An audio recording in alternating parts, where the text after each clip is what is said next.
Scrim. I'm Queen McRib. And I'm the OG Bent, back at it with you guys with the DH going against Sac. Yes, We're Sac. super excited to see these two teams like go against each other. On SAC side, we have Ice Psycho, Kazan Strife, Darian, Rooks, and Quiz. And on the And then we, Dominguez Hill side, we have Bobic, DCMH, Dongle, Chris for the win, and Zero. so I haven't seen any of these people play before. Have you seen any of these people play, McRib? I'm sorry. There's this audio delay. What did you say? I was just wondering if you've seen any of these guys play before. I actually have. I had the privilege to see Zero in the Gamers EDU Overwatch tourney a couple months ago. He's a great Lucio main, so I'm hoping to see maybe some Sentinel action if he stays on that support main. What do you think? I mean, I just want to see some people get like. So I want to see some good offense plays because I play offense a lot. So I just want to see if these guys are going to rush or how they play. I don't know if they all play defense or they're a mix. It sounds like from what they are, like how they're platinum and diamonds. I would say they're probably a little bit offense, but mostly defense. Mm-hmm. Yeah. So what Ben mentioned too is that each team is a mix of different ranks. So there's not one team full of like platinum twos, the other team full of like diamond threes. Like this is a nice mix. They're evenly matched. So we're gonna see some cool gameplay. It looks like. Yeah, I think it's going to be a good match because if you have all one side, it would get boring to watch. So we need some good. I think there's going to be some good offense for sure. Mm-hmm. For sure, for sure, for sure. Personally, I'm excited to see some Jet gameplay. She's my favorite. I love the duelist class. I know they're not like the most necessary in like all of the agents, but I personally love to see like a duelist just like take over a point. Like there's nothing more exciting than just seeing someone like as Jet like 1v5 with her ult.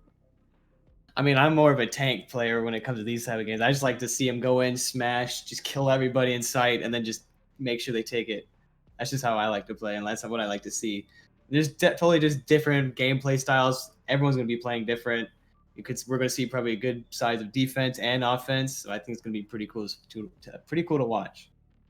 Yeah, for sure. And I feel like Valorant, at least it's starting out kind of Select like your Overwatch, where agent. each agent is like tailored to every different person's playstyle, which is super cool. Especially like as this game is starting out, we're getting to see like a meta form. Like it's at the beginning of everything. So Yeah, I mean, it's cool to be able to join this in the beginning. People are still figuring out who they play best with, how they play. I mean, I feel like every game is different too, because in some games I want to be a defender. In some games, I just want to be straight offense. So it's cool to see like Mhm. different play styles and how people adapt. Yeah. So it looks like we'll be loading into Haven. Haven definitely is a cool map to see first off because there is a lot of overhangs. So that's gonna be cool to see. A Mhm. lot of little niches people can get into and either camp out, defend, or even attack from.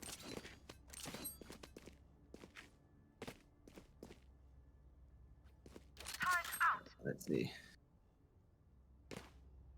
I gotta pull up the names right now. So right now we're watching. So we're on SAC and I'm watching Kazan right now, and we're switching around. Seems like what do we got.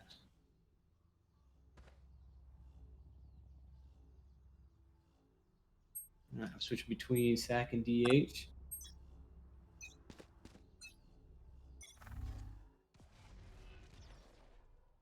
And we're now spectating Zero right now, who's on Phoenix, who is a duelist.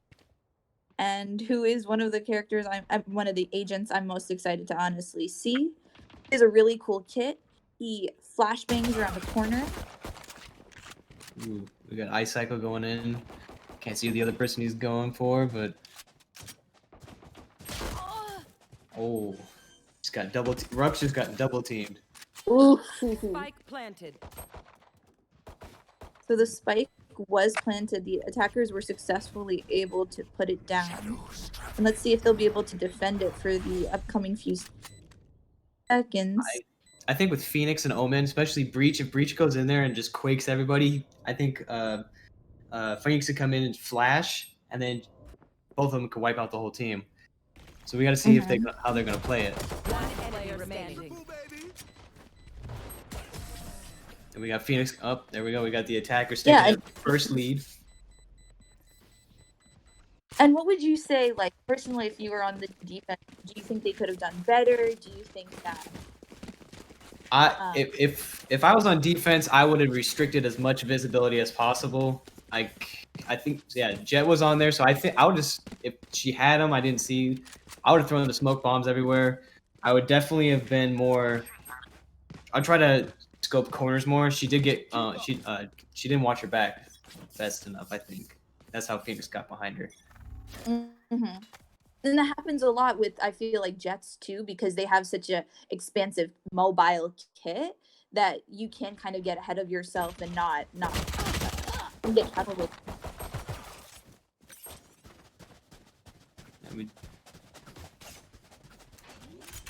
Let's see. So we see the attackers now going for the next spike. This time, I think they could. I think they're gonna. Well, it's hard to say for right now. They're all spread out, and it's hard to tell which way. Yeah, they really are spread out.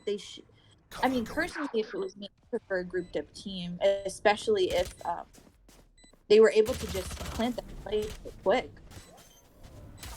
He's going for the defuse. Yeah, the attackers definitely played it well. They kept that visibility. They kept their visibility gone, and that's to me, invisibility is a great thing to play with, because it can definitely work out in your favor or it can work against you. So you gotta be able to play both sides of it. Yeah, but I mean, the defender could easily just start tailoring their defense towards this team. They're clearly a strong team, the attackers. Yeah, the attackers definitely have good chemistry. It seems like, even though we can't hear them, it seems like they're just working together very well. Yeah, good communication, and they're not even using that many abilities. No, really, a lot of it comes. I can see a lot of it. They've practiced their gun skills a lot. They definitely know how to keep their recoil. They have a good recoil bounce, or they have a good recoil control. So we're looking at the Cypher cam now. That's giving us that intel that, again, we've said that the attackers are such good communicators. That is giving us the intel that, again, they've shown. And Cypher's such a valuable character because he can give you so much intel. Me personally, I just don't like using Cypher. I mean, even though you get the intel, which is great, I just don't like being in a standstill position.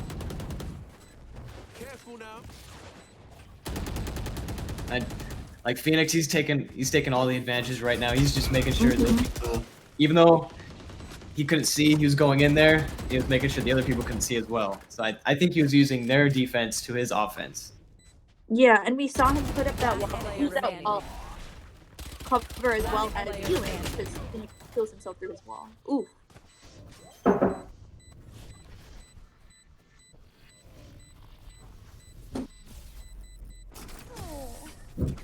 DDC.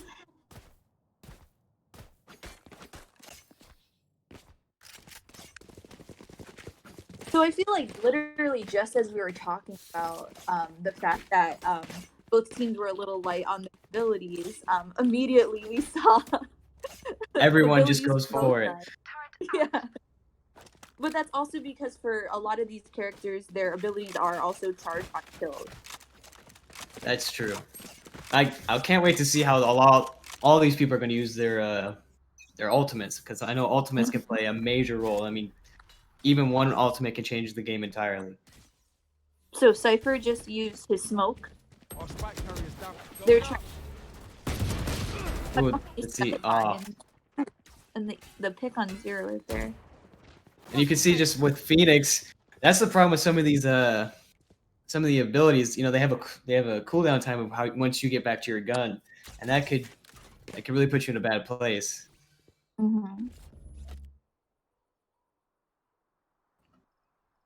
So it's a 4v3 right now. I would also say not to underestimate Quiz's Jet. I mean, we saw her take that final pick at the end, and she was able to defuse the bomb. So I think now the attackers might be playing a little more tentatively. Yeah, I They mean, went they in were there with definitely. Oh, sorry, but they were definitely being offensive, and now they're. I think they're gonna start playing a little more defense. Mhm. You just gotta find the hole in the other team and either and hopefully strike it and try to get that win off. Silva just 30 shot a seconds left. recon arrow. They're trying to pinpoint that last. Player remaining. Ooh, the defenders really pulled it out of that one. Mhm.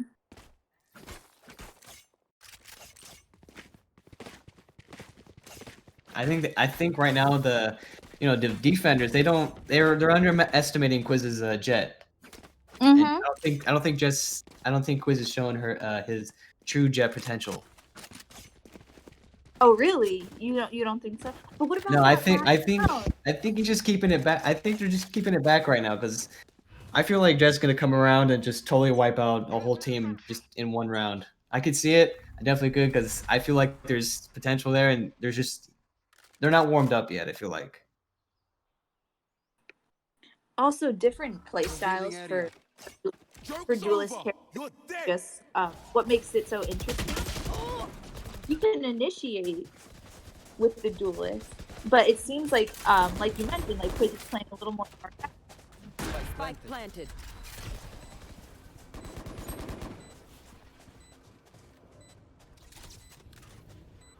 We saw Zero use run it back. Well, wall and then use run it back. Shot down. Shot down. And Silva, I will say, has really, he's like Cypher. He gives so much information. His recon arrows are they can be so deadly.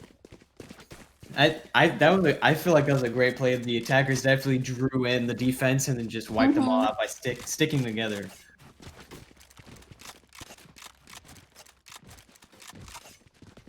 We got some reloading here by Bobik. Hey, they're just trying to keep their fingers warm right now. Hunt them down. I know when it gets cold in my room and I start playing, my fingers get cold. It's hard to play. Revealing area.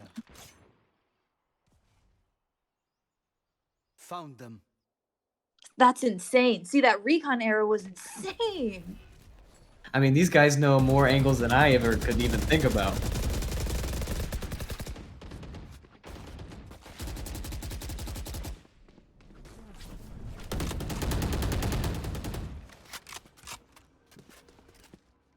So we saw Omen smoke just to close off that sightline because that sightline was huge.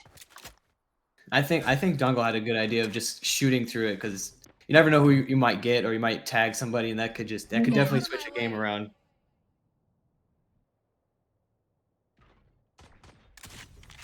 So both teams seem to be playing a little bit more cautiously here. We saw a super aggressive attack from the attackers, and we saw super aggressive defense from the defenders. So it's interesting to see them both like played a little more close to chest here. It's definitely interesting to see like how they change throughout the game because they're not always doing the same exact formula. And it's just cool to see how people adapt. Just one thing that's interesting to see how they adapt to different situations, especially as we go through the game. Abilities are more so bought, used, and then different guns are bought and used. And the spike was planted, though. It wasn't. That's what they are trying to push the defenders to come in and really put them in their own lane. Got the kill in the smoke. And I thought the defenders had the upper hand there, but the attackers managed to pull it off at the last minute.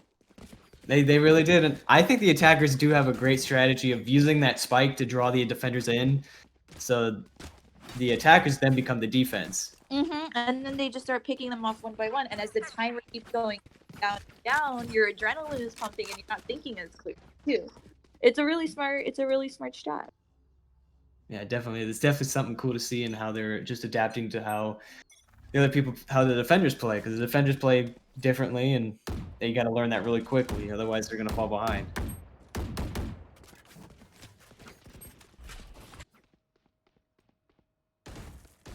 You should run. Nowhere to run. Oh, We we have got an one ult pick going. on both teams. Oh man, Phoenix got Ooh. taken out.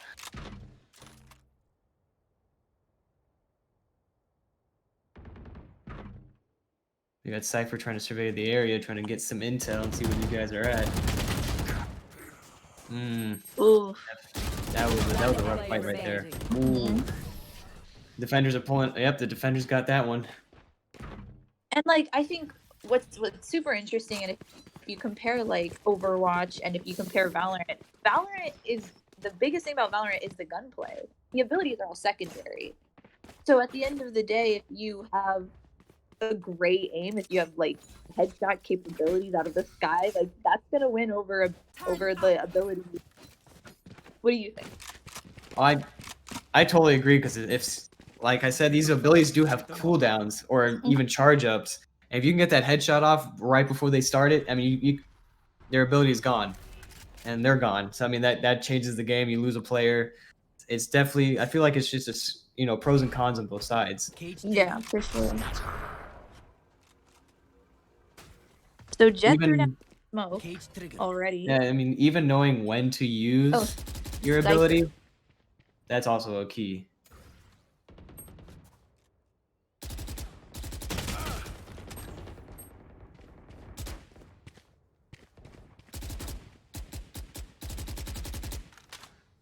I wonder if Cypher could put up a spy cam on that back alleyway. Hmm.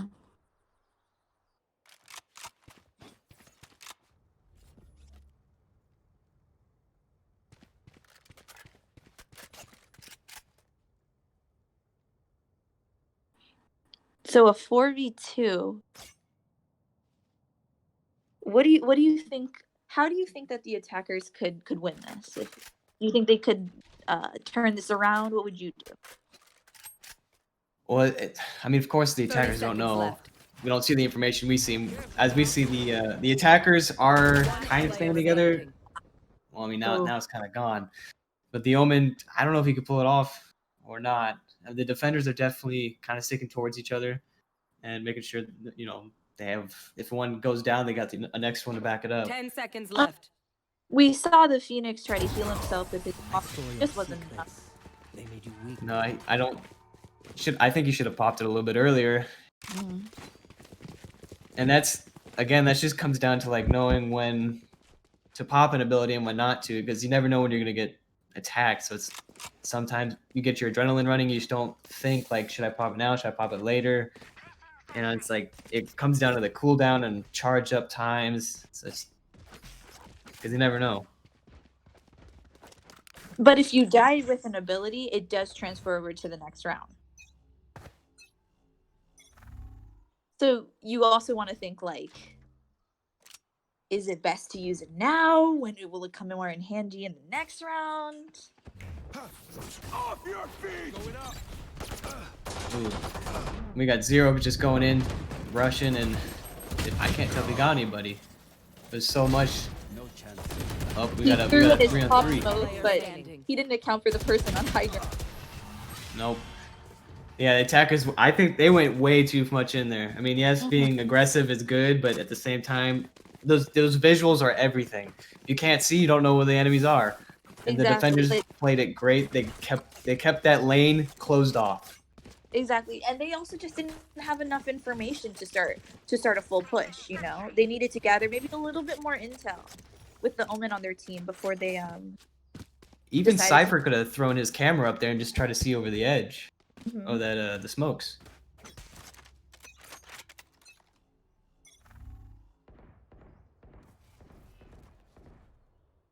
So now they're starting to bring out the snipers.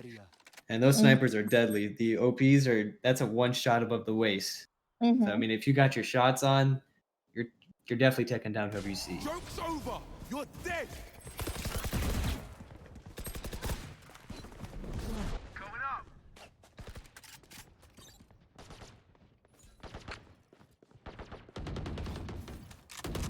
Looks like the defenders are trying to come behind the attackers, which is a great move. I know exactly where. Spike planted. So we see Psycho go into run it back, and he got gunned down. But let's see what his ability. Oh, and he got taken out. He had all that information too, and I bet he had to have communicated that to his team. And they know there's a sniper from the obvious sniper fire. I don't know. Quiz could. Did they? Yeah, they did play. They did put down the spike, so he's gonna have to rush out there. Either he's gonna lose. If he doesn't get it, he's gonna lose for sure. And it looks like the timer's about. Yep, timer's about to run out. Yeah. But you know, a 3v1. It's definitely rush. It's definitely a rough. Yeah, that's. And he had a sniper. He would have to be on his shots for sure. And they were all grouped up, and that would just be so hard to come back from. So I think it was a smart idea just to keep back, and then he wouldn't have to spend any more money trying to buy guns or armor. Yeah. Could you explain a little bit about like the currency of Valorant, if you don't mind? I mean, the currency of Valorant, you do get money or currency just from completing a round. I mean, the more you kill, the more you get. And you have to spend that on buying upgrades for armor. You can buy light or heavy armor. You can buy your abilities. And each ability costs different. So you get your E ability or your unique ability. It just charges over time. But then your other abilities you have to buy. And depending on how many slots you have, that just increases your money value or how much you got to spend. Now it's like you got to be careful because you don't want to put all your money up front and then not have anything for the rest of the rounds, or you have to kind of build your money back up.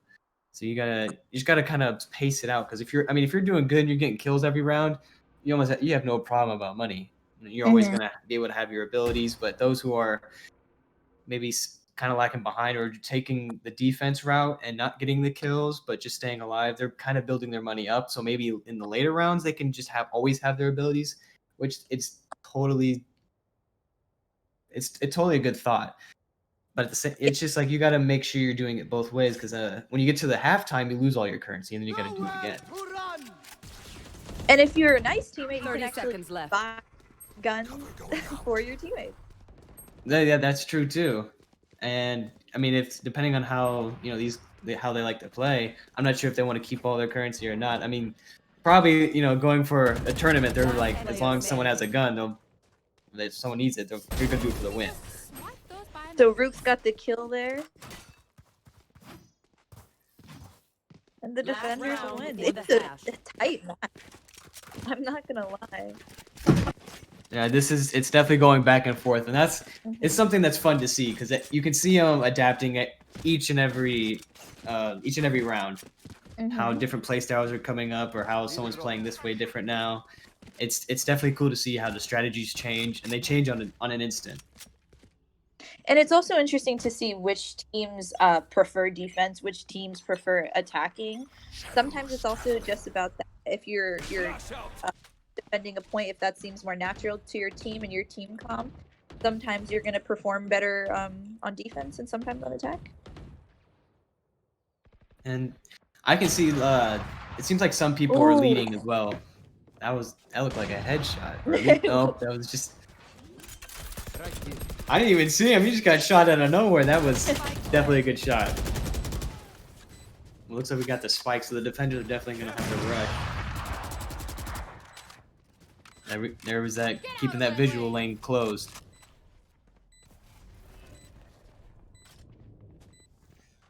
And Zero's he's just camping this spike.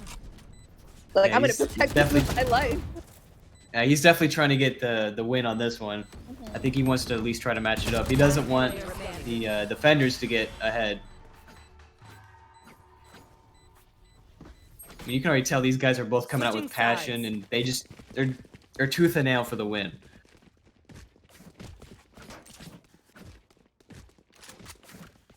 For each point, they're just coming full force. I mean, even right now, just seeing this in the practice scrims that we're doing, I can't wait for the actual tournament to start. Like, just seeing this, is awesome. If they're taking this much, if they're taking this seriously, that means how much more they're going to take the tournament. Mm-hmm. And what's cool about scrims is you. Oh, it seems like we lost to McRib. Oop. Hello. Oh, there we go. Did you lose me for a second? We did. Oh my! I'm coming back. I'm coming back. I can hear you now. I returned. Yes. So what I was saying though is what's cool about these scrims is like we get a little glimpse into each of these teams' play styles going into the actual tournament on Monday. So they're not showing us everything they've got, I'm sure, but they're showing us a lot. They are showing definitely a lot, and I'm hoping they're keeping something reserved, because if we see it all now, then all the other teams will know what their strongs and their weaknesses is, or strengths and weaknesses. And it's not always good to put all your cards up front.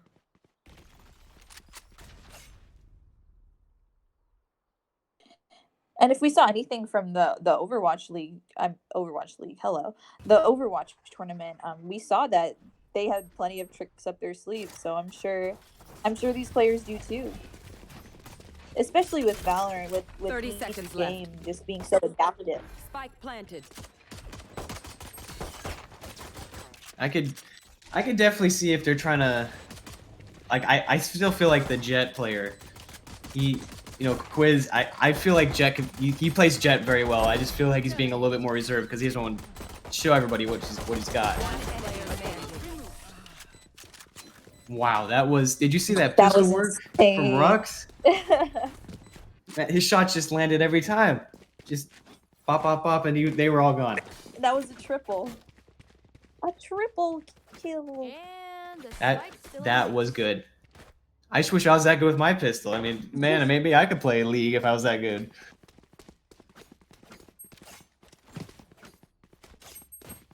So we're in the buy phase right now. Like we mentioned before, getting kills basically gives you money, gives you currency in this game. And if you're underperforming or if you're playing a little more close to chest, your teammates are able to buy items for you, which is super helpful. And again, it plays into kind of this team mentality that communication is so important. Being a team is so important in this game. No more charges left. Cypher's got his information. He brought the other Cypher out. coming back. Blocking sight.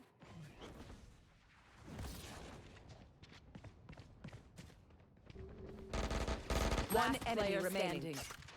For me, it would definitely be hard to walk into a smoke screen not knowing what's on the other side. Spike planted. Oh, the spike was still planted? The attackers won, and they barely just put the spike down. Yeah. And what we saw with that last Jet was that you had used her ability updraft to just get on top of those crates and get the high ground. In this game, I feel like high ground is definitely something, because if you got that recoil control, you're just picking people off. Mm-hmm. And whenever you enter a room in Valorant, it's like you're looking ahead first. It's gonna those like that precious 0.01 seconds where you're not looking up is like so important. It's so punishing. It definitely is, and it's cool to see how these guys check their corners. They definitely they check it all. It's completely different from what I would do.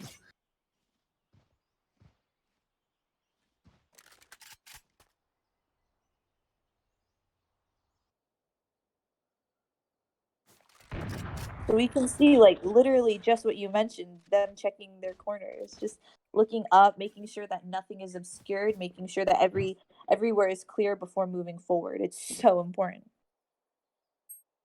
It's cool to see them when they do when Phoenix or even Breach uses their flash to check a corner, make sure there's no one there, because that is something I will admit that I do all the time.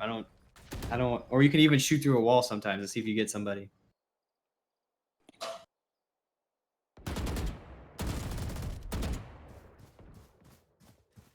You see Icygo trying to bring that defender out. 30 seconds left.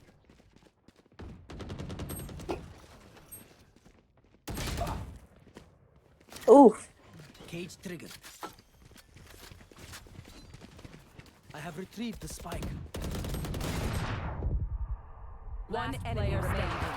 One enemy remaining. Spike planted. Oh, he put that spike down. Is he gonna? Ooh. Oh, the Omen got That's like him. so close. DCH just came out with that clutch and just shot him in the head and And they just definitely had got teammates that one. both on both sides going down. They were trading like crazy.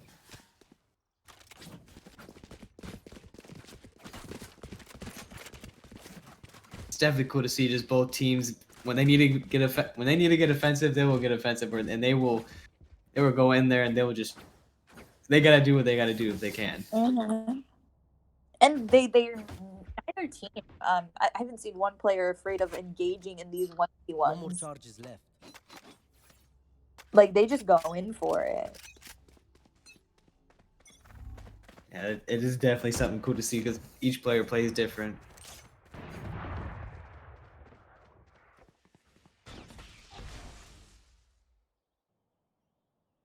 See right now the attackers are being somewhat defensive. Defenders look like they're all kind of spread out looking for the attackers too.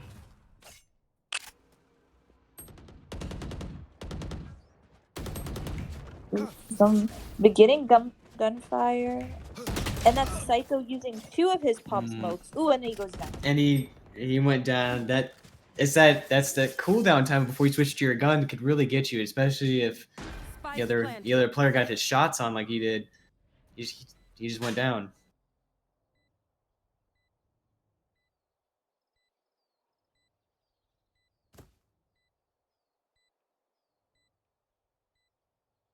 You see Bobik just camping with his pistol here. Oh, and he Ooh. gets the kill. Not his pistol, his sniper. One enemy remaining. Up and then he got shot right from there. Mm-hmm. See, I don't know if I didn't see his abilities, but if I had the arrow, I would have shot it there just to see if there's anyone around that corner.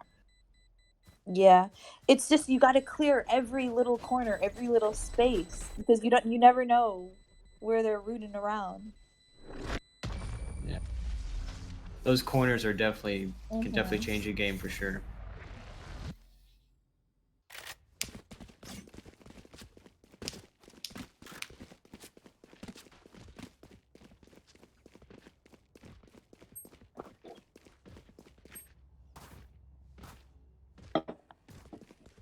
Yes, this should do. Oh, this is a nice spot.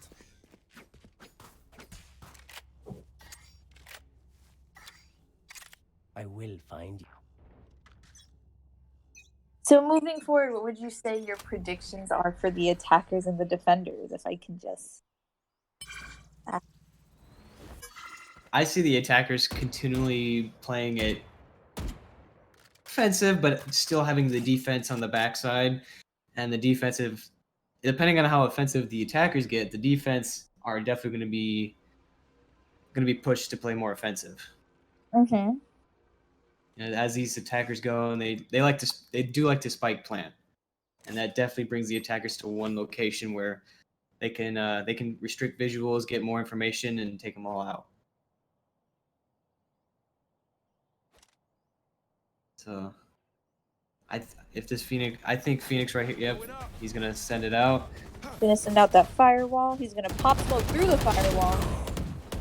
And DC Mage goes down. I mean, that was definitely something hard to go against 2 people. Let's see there. Those attackers are definitely bringing those defenders close to them and making it sure that it's in their home court. One enemy remaining. Flawless. Ooh. Wow, no one on the attacker side died that round.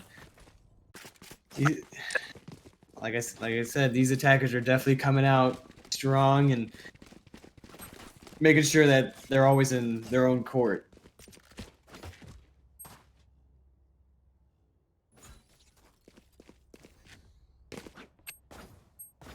Rook specifically on the Sac State team has gotten some pretty nasty kills. I know he got a triple before. Now he's coming in clutch with, like And it seems like Rooks is definitely a strong player on the team. Just being able to have that gun skill, like you said before, is immaculate. It changes the game for sure. Yeah, the gunplay is just, it's the first thing about Valorant. The abilities are always secondary. You should run.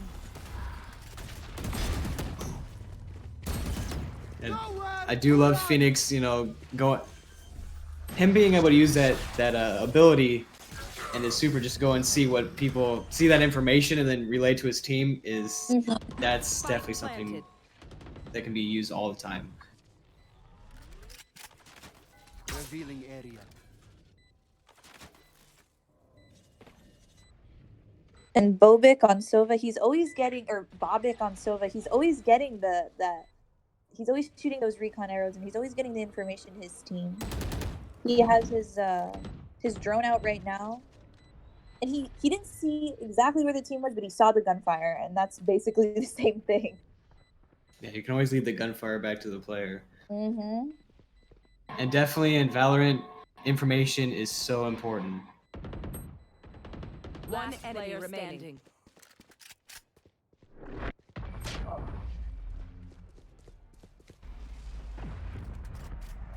And the attackers are definitely playing it very well, just being able to bring the defense to them and bringing them out of their comfort zone. Mm-hmm.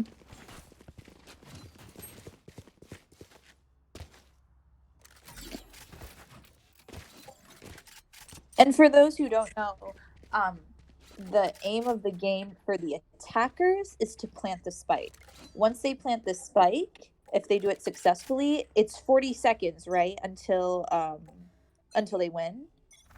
Revealing area. Is it 40 I can't remember seconds? if it's 30 or 40. I want to say it's 30, but it might So be it's 40. Seconds until the spike goes off, and that way the attackers will win. And if the defenders are able to defuse it or kill all of the attackers, they're able to win. But the spike is planted, and even though the defenders kill all the attackers, they still gotta defuse. Mm-hmm.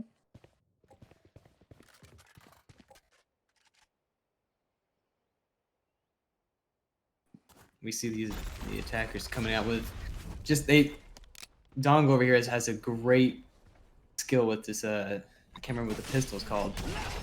I'm blanking on it right now, but he has a great shot with it. Going up. Off your feet. And Breach over here. Oh, That was a and nice pop smoke. Yeah, Right Psycho through the definitely wall. was able to. Yeah, he definitely cleared his visual and was able to make it that ground his own. I know exactly where you are. So we had the enemy Cypher here hacking into an enemy and being able to see. Player remaining. Ooh, Boom, baby. We see Psycho just going off with these kills right now. yeah. Remaining. Oh, and it's a 1v1. He just got all three with the shotgun. He's going offensive. He's going all out right now. He's going for the spike. Is he not going for the spike? Maybe Oh, not. he didn't have enough time. But he played the game very well. Yeah, he did. He did. That was insane with a shotgun. Match point. He just pulled all those shots right off. So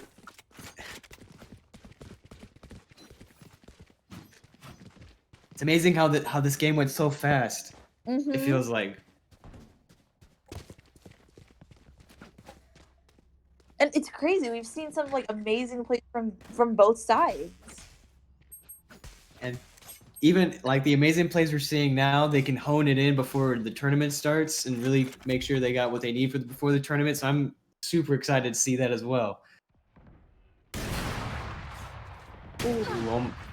Trading shots over here. We got damage on both sides of what it looked like, or maybe not. Can't tell. It's all over the place. It feels like. Swarm grenade. Swarm grenade out.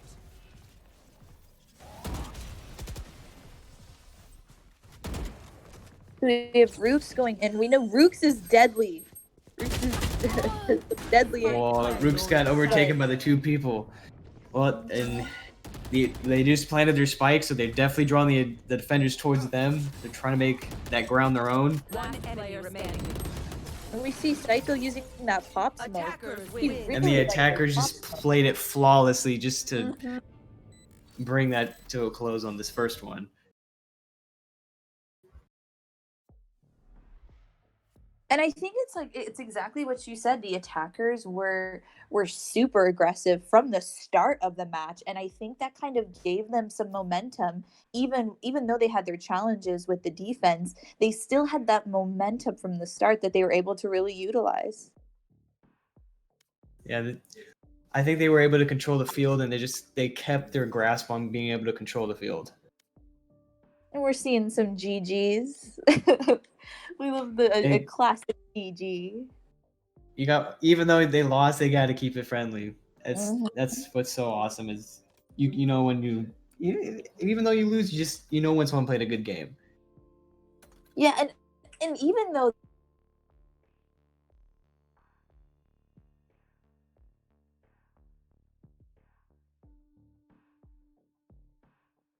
they love when it matters, scrims, because who cares if you lose now? Gather your intel, and then bring it to the actual game. Not only gathering intel, but just gathering intel on your own team, seeing where, hey, we got a weakness in this area, let's focus on that, or just we need to work more in this area. We see that you're very strong in this area. Let's just keep going with that one on you, and just that's the best part to see right there. Yeah. And that round in and of itself, it gave so much information about how these players attack, how they're defend. So they can take that knowledge and really apply it. They might be putting themselves in a better position come the tournament. I think they should even just being able to go back through and maybe watch this gameplay. They could definitely see, like I said, just their weaknesses and strengths, and always focus more in on their strengths and try to cover up their weaknesses. Yeah. And so let's just talk about the those standout players that we noticed. Even though we saw great gameplay on both sides from every player, honestly, I can't say one underperformed. I do want to highlight Ice Psycho's Phoenix. iPsycho's Phoenix was dirty. That's all I gotta say. Like, it was, well, dirty as in clean. Like, it was so cool to watch. Like, he was not afraid to use those pop smokes. I know a lot of people in Valorant, they're not quite sure when to use their abilities. They don't want to use them too quickly. They don't want to use them too slowly. They don't want to hold on to them. But not being afraid to use your abilities, even if you're not sure 100% where the enemy is, like, it really paid off for him, especially before that triple. And the way he was able to control the field for himself, even if there was multiple people, being able to block their visuals and him being able to come behind them, like he did on that in the couple rounds back on that breach, when he blocked his visual, ran to the side of him, and just popped him in the head. That was super clean. Wonderful play. Yeah. From Sac State, we saw Rooks on Raze. Correct me if I'm wrong. Yes. There's so many people playing different things. I just kind of, I noticed Ice Cycle for sure. Yeah, and Rooks I saw myself. I saw him get the triple at the end, and not at the end, in the middle of the, I think in the middle of the match, and he was able to change the course of that game in Sac State's favor. Definitely. Just there was a lot of turning points, and I just being able to see the attackers in that game just keep those turning points on their side, keeping that ground theirs, definitely just kept them in their lead. And then on Dominguez Hills, we also saw some Phoenix gameplay. We saw Zero on Phoenix, and we saw him use his Molly to heal himself at one point, which isn't usually how Phoenixes use their Molly. They use it more for space denial and point denial. But that was interesting to see too. And we saw him kind of bobbing in and out of his wall at times to heal himself because his wall heals him. So that was really cool to see. More defensive Phoenix, even though he's in the duelist class, so you'd think he'd be a little more aggressive, but we saw him play the character a little more defensively. It was just cool to see that, because the Phoenix that I've seen, even my friend loves to play Phoenix. He's so aggressive with him. So be able to see another side of Phoenix that I haven't seen before, cool to see just how he can heal himself and be that semi-tank on the field. Mm-hmm.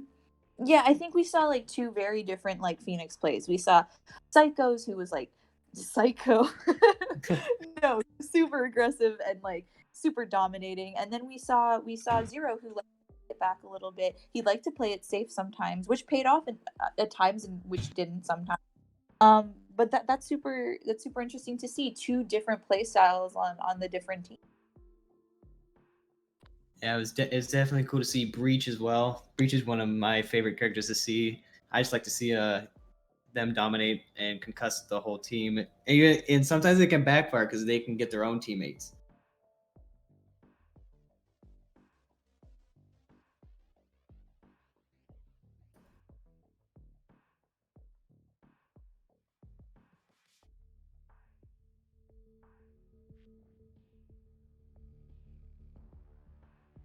Audio lag there. Okay, I can hear you now. I But didn't hear you for the yeah, last little bit. cool. What I was saying is, we also saw some Jet gameplay, which was super cool. We saw more defensive Jet, so it's interesting that these teams are choosing to play their duelists a little bit more defensively because duelists are typically on the point first. They're typically the most expendable character because their kit isn't team based, like a Sentinel would be or an Initiator would be. Um, but we saw these players like play it back a little bit. Yeah, it was cool to see, and you said before, I don't know if they're playing their cards fully on the table yet. They're definitely being more Mhm. reserved. They're making sure they're not showing everything. They want to keep some tricks up their sleeves. Because if they show it all now, then everyone knows what they got. Mm-hmm. And we're just switching sides here. So we'll have Darian, Quiz, Rooks, Kazan Strife, and I Psycho from Sac State as the attackers. And then we'll have Bobic, DCMH, Crystal for the win, Crystal, hello, Chris for the win, Zero, and Dongle. And they're from Cal State Dominguez Hills.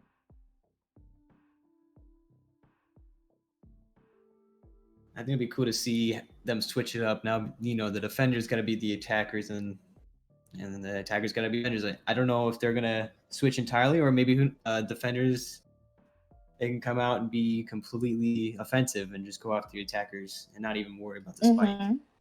Because we did see the spike. We saw some amazing team fights where there'd be trades on both sides, and then maybe the attackers would get the kill, or sorry, the defenders would get the kill, but then the spike would go off. you know. Yeah, So I we can saw. I can see No, go on. Oh, sorry. I can see DH. They do have some really good gun skills with them. They even I've seen great gun skill from all teams. I just see like sometimes they just have that split second of where they can spike it or fling it to the head of the enemy and just completely wipe them out. Mm-hmm. So if they bring that as the defenders going against the attackers, they could be really offensive. For sure. For sure.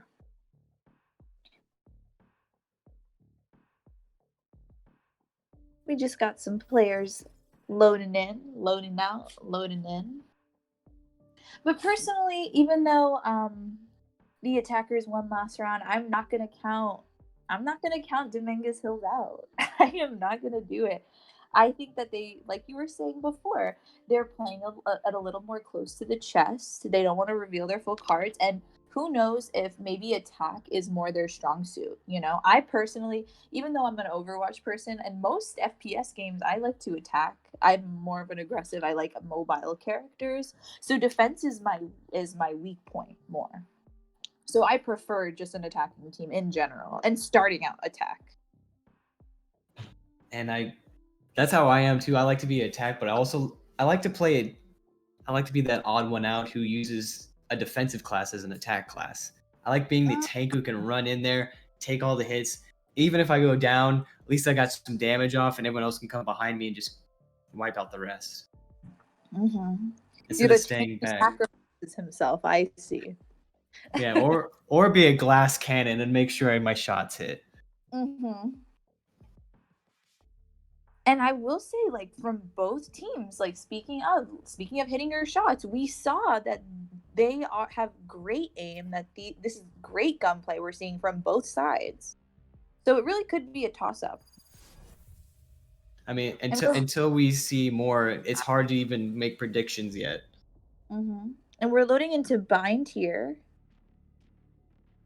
There's a lot of open space in this map, so this is when I would kind of bring out. I mean, we saw like in the last match we saw Jet, but this is when Jet's updraft and getting on top of crates, getting on top of things is going to be super helpful with this big open map.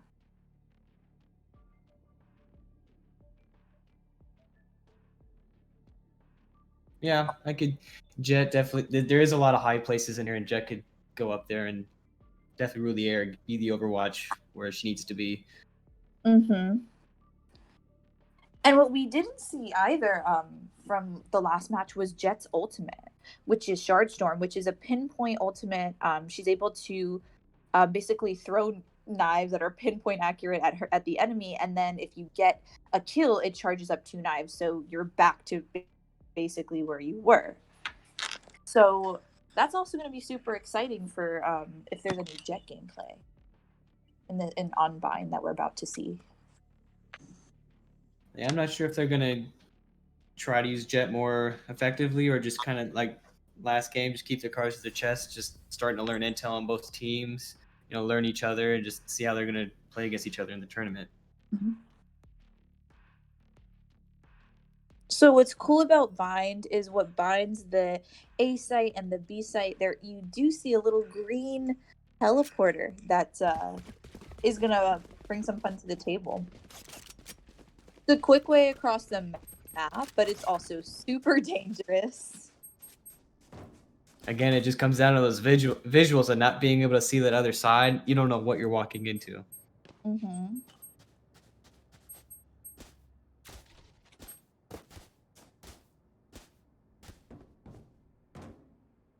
We're in the buy phase right now. What is super cool too about Valorant is you can actually move during your buy phase. I hate that you just have to stand still.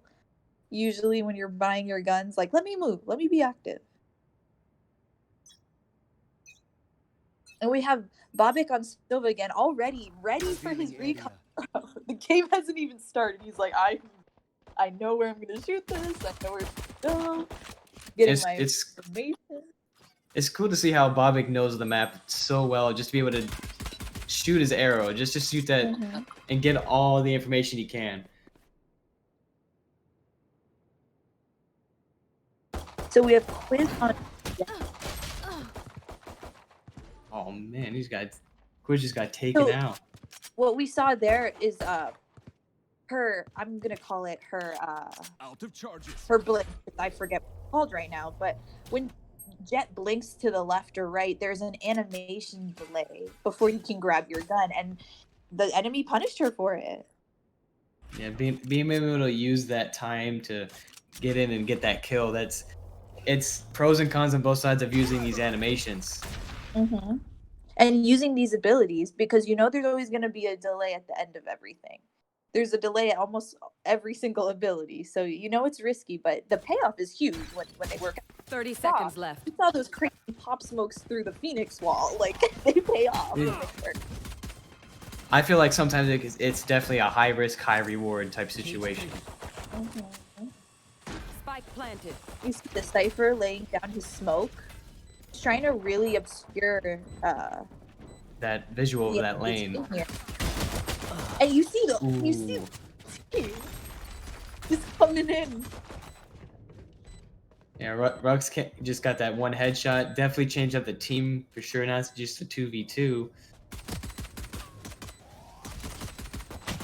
One player remaining. The attackers got it on this one.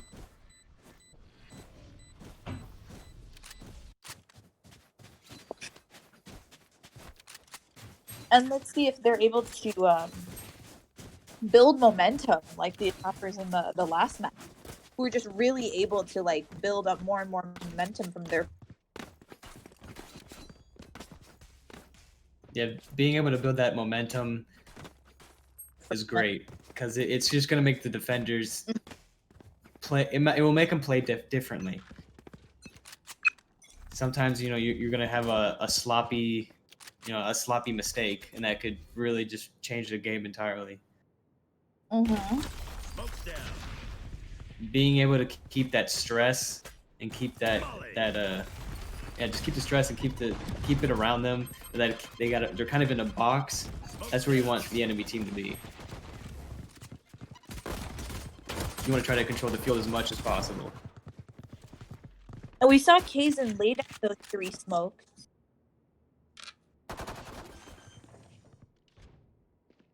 He's really trying to Spike limit his planted. space, limit what the enemy team is. One doing. enemy remaining. For sure.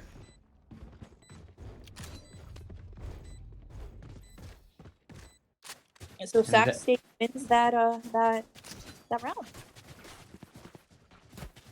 And we can see the attackers they're definitely gaining their mobility right now. We And try to it's see if what they I can keep it. before. It's what I mentioned before, where it's like sometimes a team is just more attacker based. That's their realm. Yeah, and this is where we can see the teams where they need to focus more on. Maybe they need to play a couple more scrims against their own teams and focus on their weaknesses, because you're always gonna have to play attack and defense. So why not try to get better with defense if you need a defense? Mm-hmm. You see this Omen peeking. He's keeping an eye on that smoke. Here.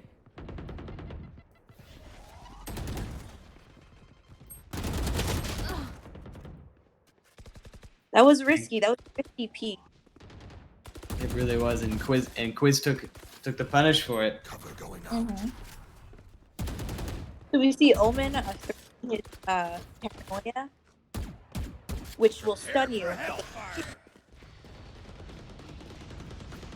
One enemy remaining. I'll It- charge it. Oh, the defenders got it for sure.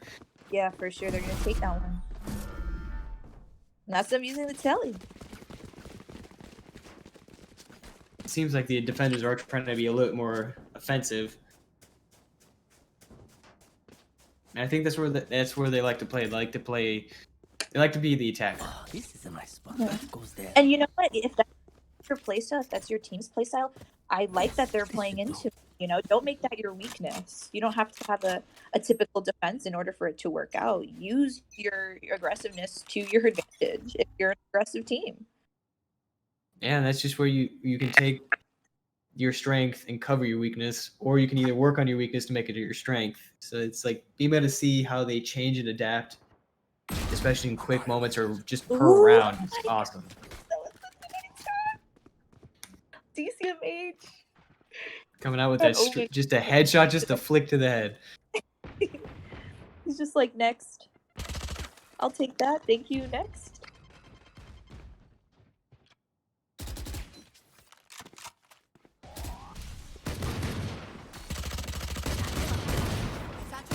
Ooh, he's got one. Ooh. Is he gonna get all 3?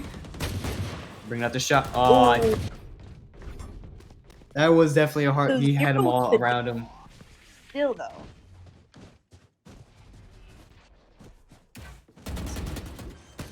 Ooh, Chris. Is Chris gonna do it? Player remaining. That was Chris. Nice. He was able to. You drew that attention and just kept them all sides. Mm-hmm. And that's again that communication where it's just like sometimes your team just needs that little distraction, that little split second where the enemy is just looking to the side, and that your team can capitalize on it. Yeah. It's pretty cool. I love being able to see how they're just adapting. Being able to see they got to go better in this area, or Cover got to going out. try something else in this area.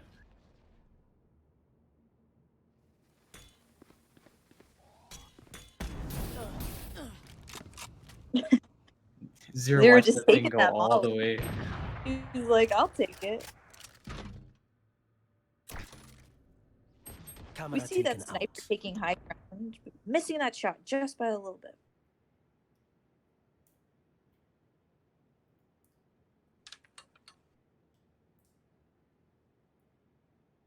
Seems like they're all kind of staying back right now, just waiting to see who's gonna make the first move. The defenders definitely want to hang, especially after that first pick that they lost. They want to play a little bit more defensively right here, going into this 5v4. Spike planted. Hazen laid down his smokes and the spike is down. I'm not sure if the defenders are just gonna wait it out, just so they don't lose and they have to rebuy their guns, or they might try to go out and for them because they do know the lanes that they're about. They have an idea where they're coming from. Alrighty, here we go. We got Omen DCMH. He's going for the headshot. Is he gonna get the second one? One down. We got Chris getting that guy. And they're just like in and out, you know. They know they're down when many teammates, but they're not gonna let that stop them. I think they're more just trying to keep their money, just kind of play it safe right now. Make sure they have enough of their abilities, and not that so they don't have to keep rebuying their weapons. Makes sense. But DCMH with those headshots, he's not playing around. Dominguez Hill's not playing around. That's another player to watch out for. Those headshots were. I wish I could do a headshot like that. That would make the game so much easier for me. I wish I could just aim. Aiming in general is hard. And that's another thing. These players make it seem so easy. And I think that's why it's just so much fun to watch these guys who just have that ability. It just makes no sense. It's just so much fun to see how these guys play, like from your playstyle to these guys. And we saw that both teams traded there, so now it's a 4v4. And now it's a 4v3. Say that.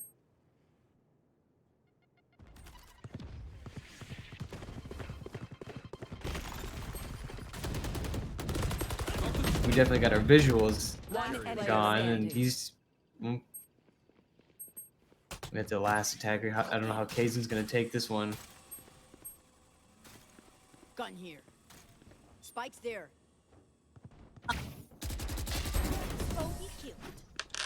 The defense that was definitely good. Keeping it at your ground.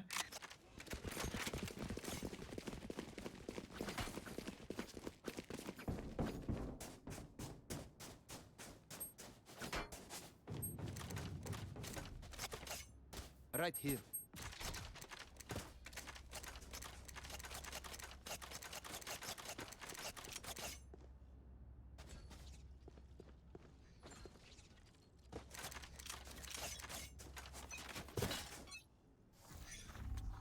Revealing area.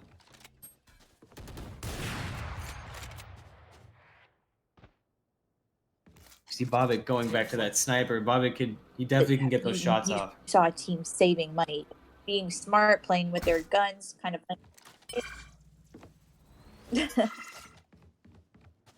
Must have some audio lag. I guess we were talking over each other. Right here. Gone. Ooh, Bobbitt going off with the OP. Let's see if we can get another one. Bobbitt does know how to get those shots off with the OP though. Definitely has the good aim, the good flicking for that. One player remaining.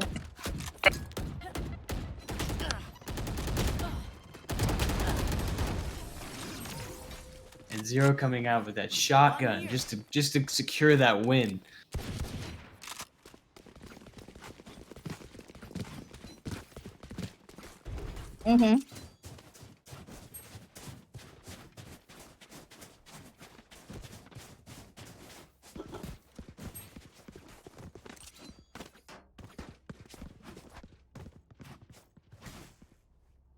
Think about the defenders' defense right now.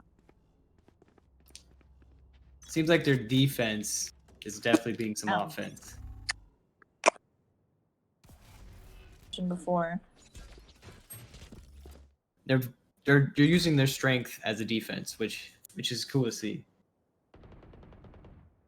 They're really it's really working in their favor. They're securing these rounds. They're getting the job done.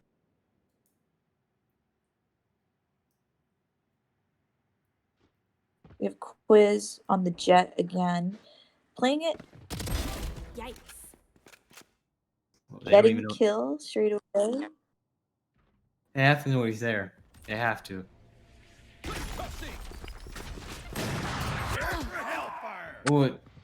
Oh, did Quiz get that one kill? It's hard I to know tell. exactly where you are. Ruck's planting the spike, and he is nasty with that pistol too. We'll have to see how he plays this one out when the defenders come for him. Flash out.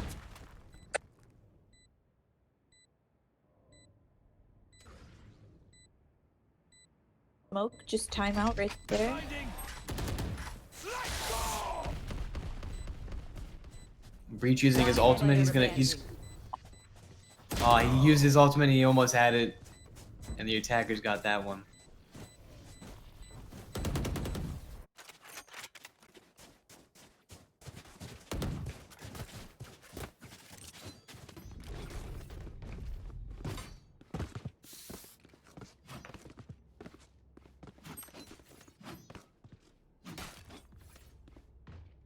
We see Zero on this raise. He switched off of Phoenix, which is interesting. Actually, both teams did. Yeah, both teams switched it up. And I feel like if we're playing on Haven, they probably would keep the same players, but playing on a different map is totally different plays, and some people just have different strengths on different maps. You also want to just keep Nowhere to run.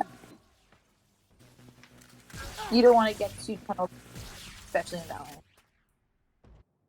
So we saw Hunter's Fury go through the wall. Silva's ult. And it closes the position.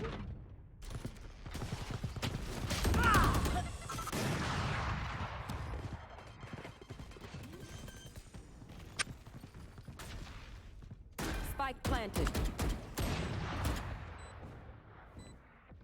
Attackers were able to. Chris using that Plant Overwatch, that she's spike. getting those kills. Pitiful. One player standing. Dongo using those defense. Oh, man, he peeked that area and just got sniped in the head. One tiny little moment can just be so funny. Peeked just at the wrong time.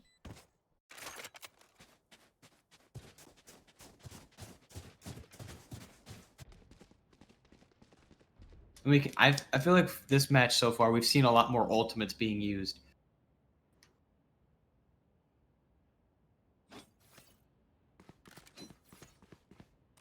We've seen a lot more what? We've seen a lot more ultimates being used. Hmm. Ultimates, like seeing their ultimate ability being used and see how the other teams react to them.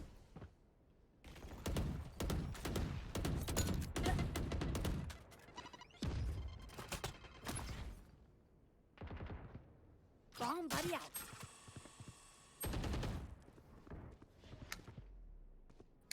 Satchel out. Cool to see how Zero is using his stuff. Oh, he had that corner and they just knew he was coming and they took him right out of the air.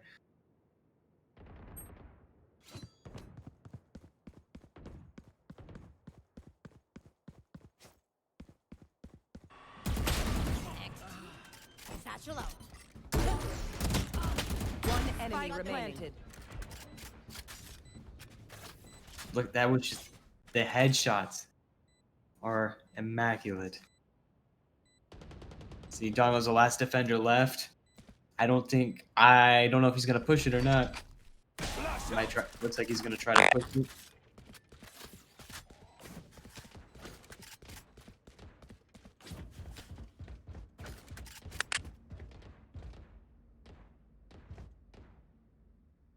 still there, McRib? Yeah. Sorry, I'm waiting for my screen to catch up a little bit. I just didn't know because I couldn't hear you. So Oh, yeah, at least you can hear me now. yes. More breach gameplay. I'm sure you're happy about. I want to see him pushing. I want to see him just concuss everybody and use his ultimate to wipe everyone out. That's just what I want to see. You love those big tanky plays. I do. I like to see him how they change the map entirely or change the gameplay.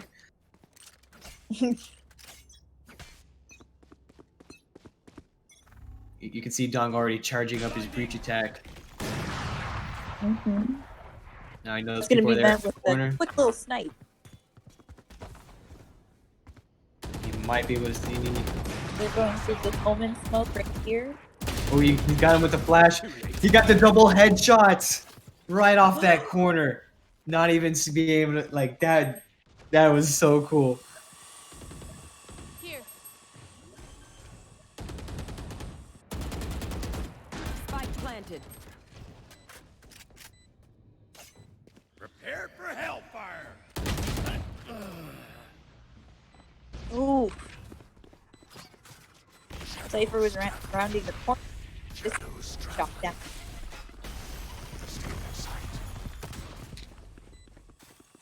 You see Omen using paranoia here. Really trying to catch enemies off guard here as they start approaching point. One enemy remaining. Oh, and oh, he got it. Oh, Wow. they got it because they had the In spike. hash. Oh, and they'll be swapping. Well, And that's what I'm talking about, where it's like the attackers will still win if the spike is not defused, even if you kill their whole team. and that could save for sure. And that's that those couple seconds of either gonna plan it or you're not gonna plan it. Because even while you're planning, you're vulnerable and you could be shot and you're down a player right off that.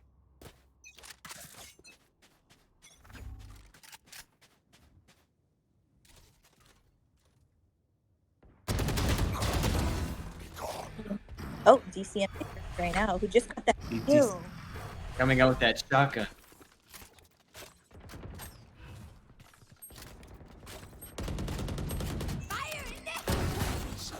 Oh, here we go. He knew those shots coming out. He knew he was in the corner and he just went for it. It's like, I know you're somewhere. We have a 2v2 right now. One player remaining. The Cycle was able to pick that up. Cycle planning. Spike planted.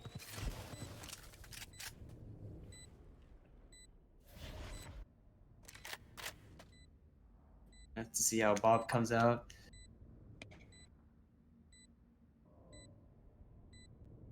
Well, I'm not sure if Bob's gonna try to rush the spike. If he rushes the spike, it's kind of out in the open. Oh, now he knows where he's at. Shooting those recon arrows. Yeah, he's keeping the pressure on him. He's gonna try to go for it.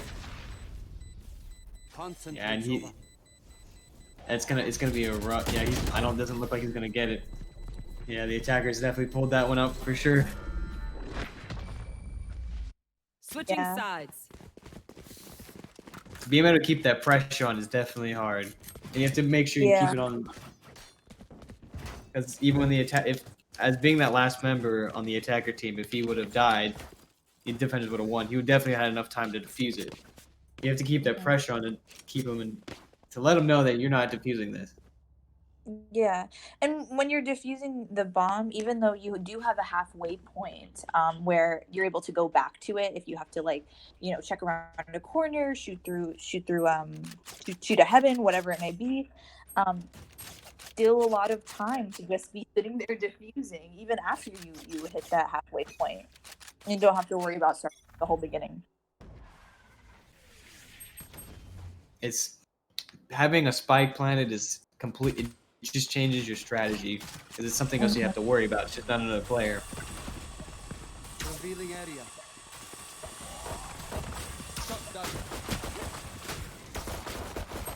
Always risky going through the enemy smoke. One enemy remaining. He went for that spike charge. He was trying to have that Literally, pressure just as again. he's about to plant it. Just as he's about to plant it, they take him out. I think he was just trying to see if he could plant it to keep that pressure on all of them. He could have done it, but then it would have been hard. You have to been shooting the whole time. Mm-hmm.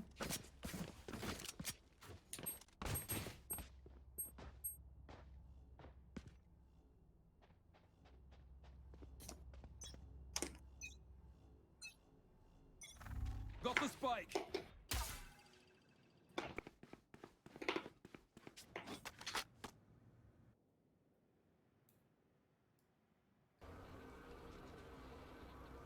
We can see the attackers. I think they're trying to go for more spike pushes. We're Looks like using they're trying Trapper once again to really try to get some recon, get some information. And Bobak just didn't see him coming. Spike planted. Enemy down. The attackers were able to get the spike. But now with the 3v3, it could be anybody's game. We saw Quiz throw down her smoke. The Cypher threw down his spray.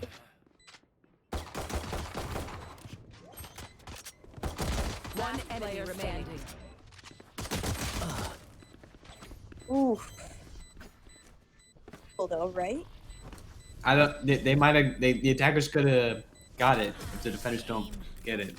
It's close. They defeated her in time. Nope. It's just from the beeping. It did seem like it was close, but it was too close to tell.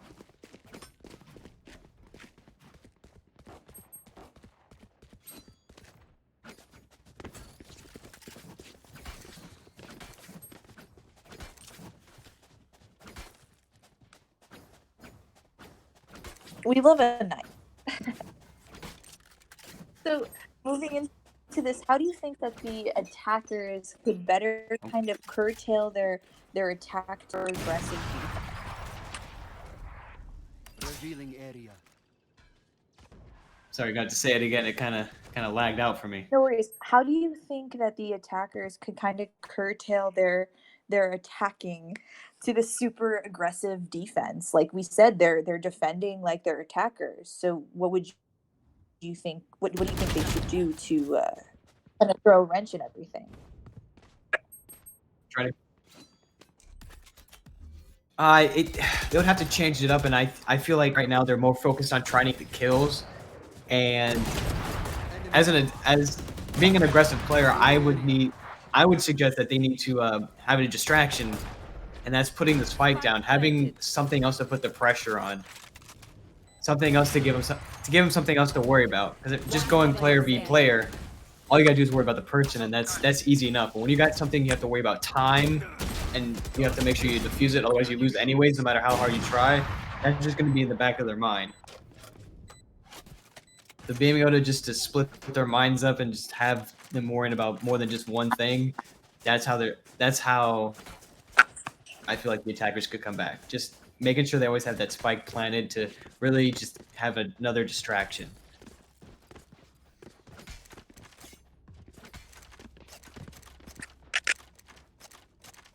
And hopefully in this upcoming round, they're start using, well, at least the defenders will start using their abilities more, kind of interrupt super aggressive attack.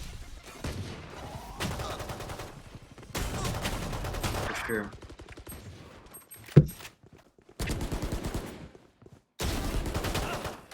Oof. You see Chris coming out with the rifle, getting the headshots. He's pulling those people near him. He's trying to pull them into that corner. Blinding. I have this. One player remaining. When DC comes out with, even missing some of those shots, he still got it off. Cover going out.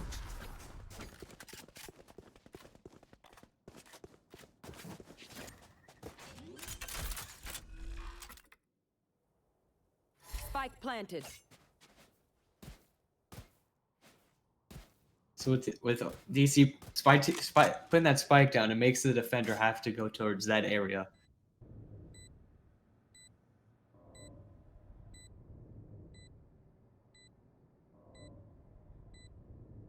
Demolished by It's Cypher. One enemy remaining.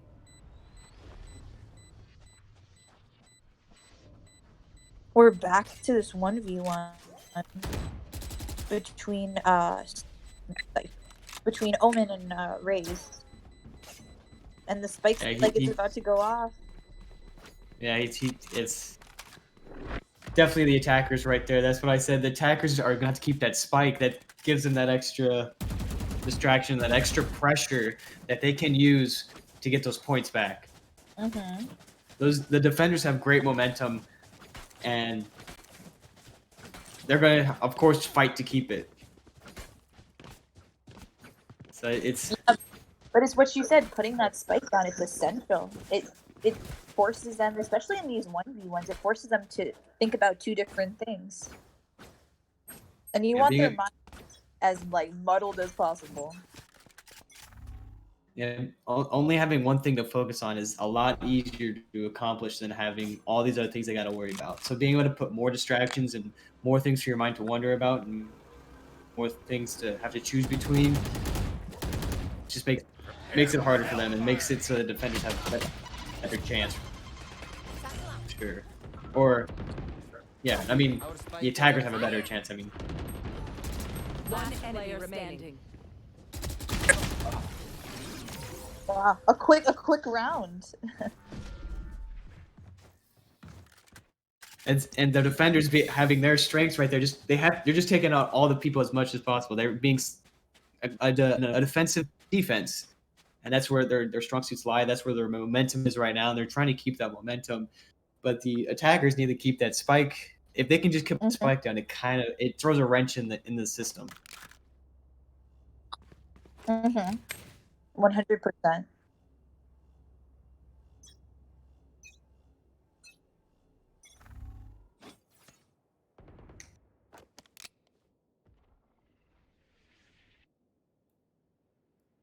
The bike phase is over.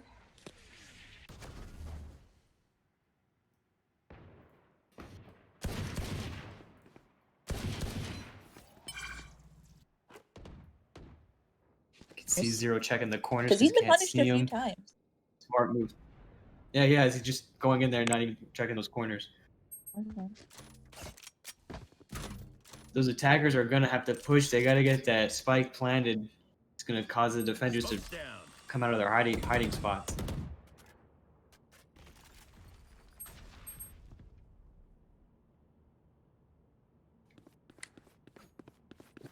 This could just be a standoff. Could go all the way down to 0.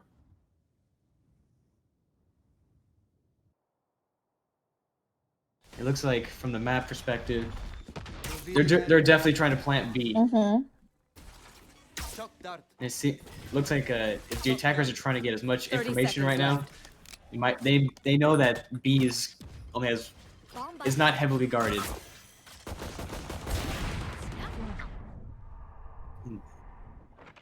Coming on with the snipes with the OP. Taking those attackers out, keeping that area clear of them. Nice little snipe shot.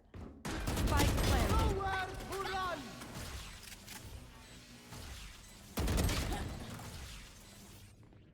Oof, and Zero's taken out. I know exactly where you are. One player remaining.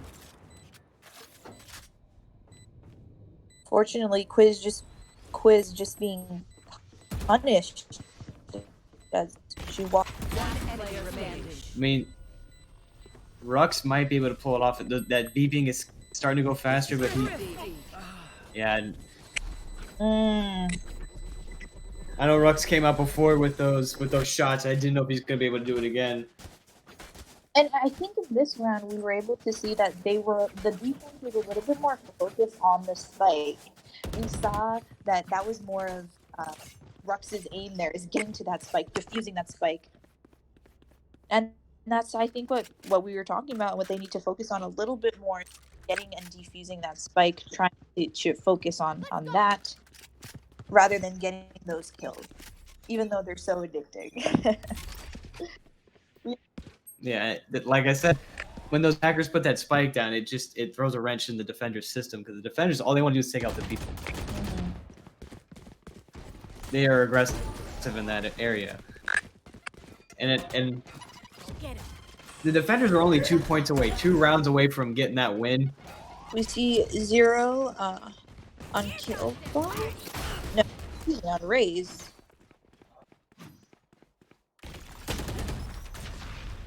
Spike planted.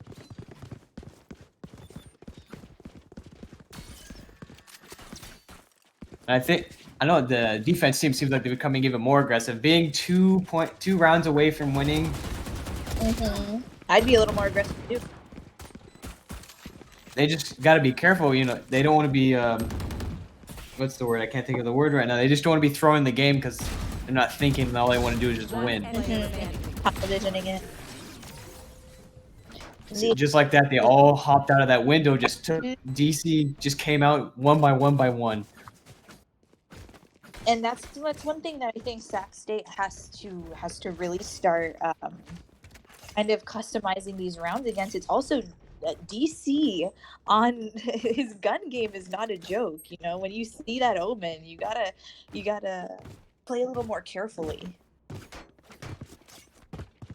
For sure. I mean, the way they came out single file, just lined it up for DC just to take them all out. It's like, oh, okay, this was easy. Thank you. I love a clothesline. I bet he enjoyed all those kills.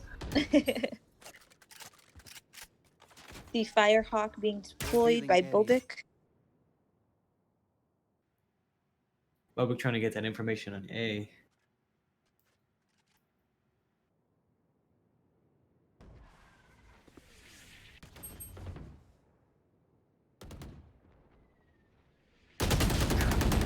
We see Redstone laying down his smoke so his team can start pushing.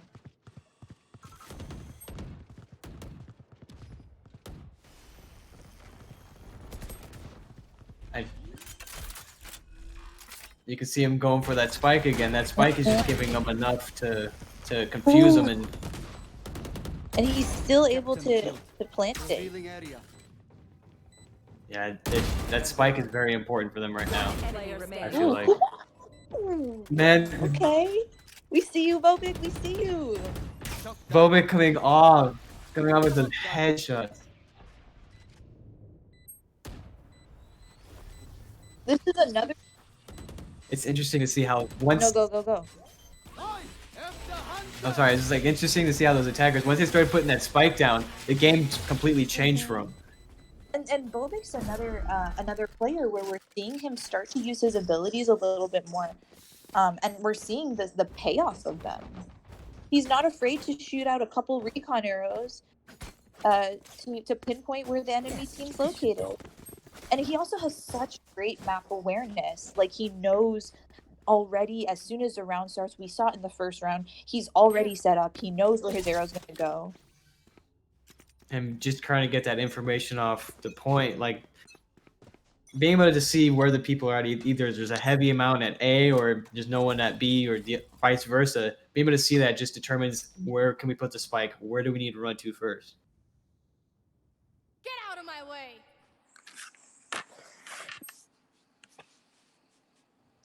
Right now, they've come back so strong. Just being able to have that spike and that distraction and get the defenders' minds going multiple different ways And is we what's see giving them Firehawk that momentum. being deployed here, checking those corners, going through heaven. And that was already so much information that we saw. I have the spike. Looks like DC definitely is using it.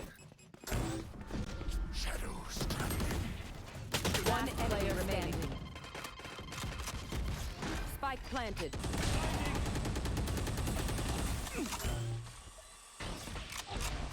And Ice Cycle using Breach. I wonder if he's gonna try to flash him through the wall. See me, I think I would have used my my recharging ability just to see if I can cuss anyone in my way. Mm-hmm.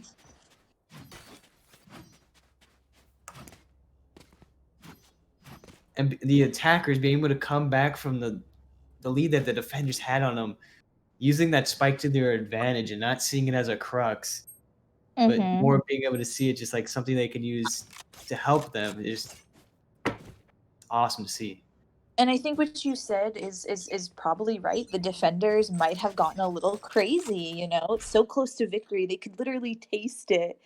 And then maybe they got a little too tunnel visiony, a little too aggro. And they're getting punished for it. You can see the defenders. All they were just trying to go is just let's just kill everyone and make these games quick. But the attackers kept their head on straight and they figured out that they needed to keep that spike in play. That spike has been saving them. Off your feet!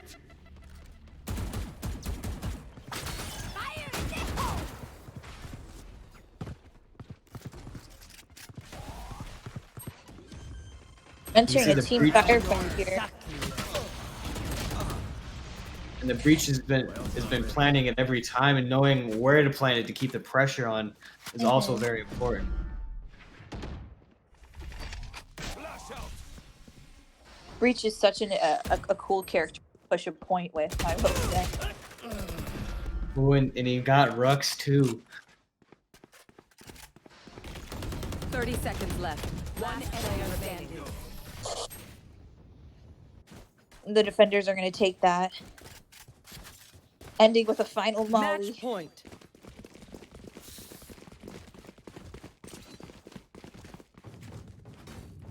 So this is a match point.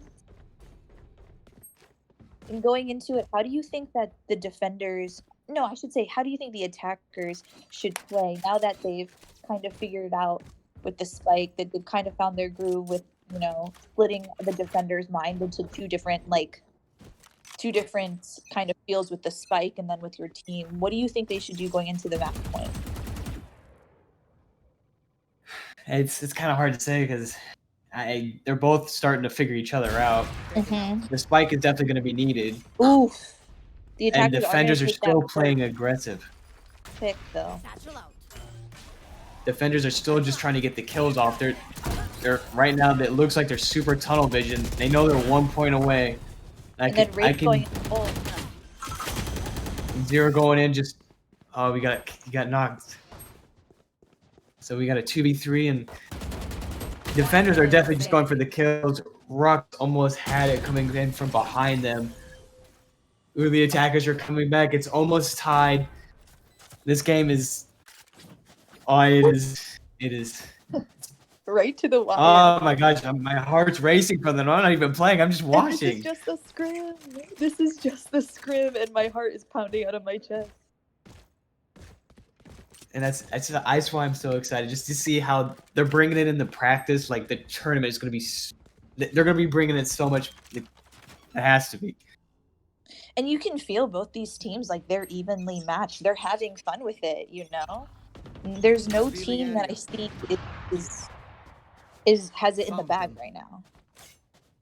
No, and being able to go back and forth is something awesome to see. And Bob tried to get Even that though corner. Valor, yeah, he took that. He got punished for rounding that corner. Bomb buddy out. He still had a lot of information that he gave his team. Counter charges. That respawn arrow still got some.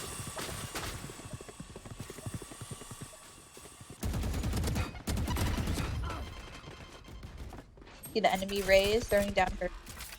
Keep saying raise. Like they're going for that spike play, and that spike play might be able to get them up to a tie. I could see him getting a tie. Ooh.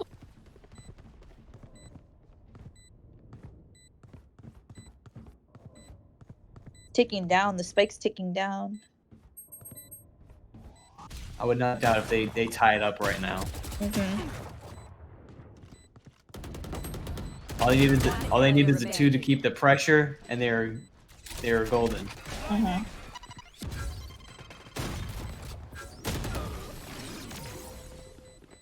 And this is where we tie for the last final match point on both. Oh man. And for a minute, it almost looked like it was just one team was going to take it all. Mm-hmm. Mm-hmm. But it's what you were saying. They're learning each other. They're starting to adapt to each team's play style.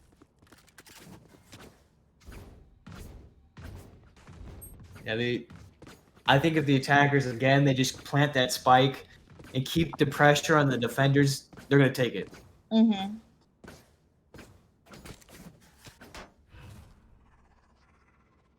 That spike is crucial.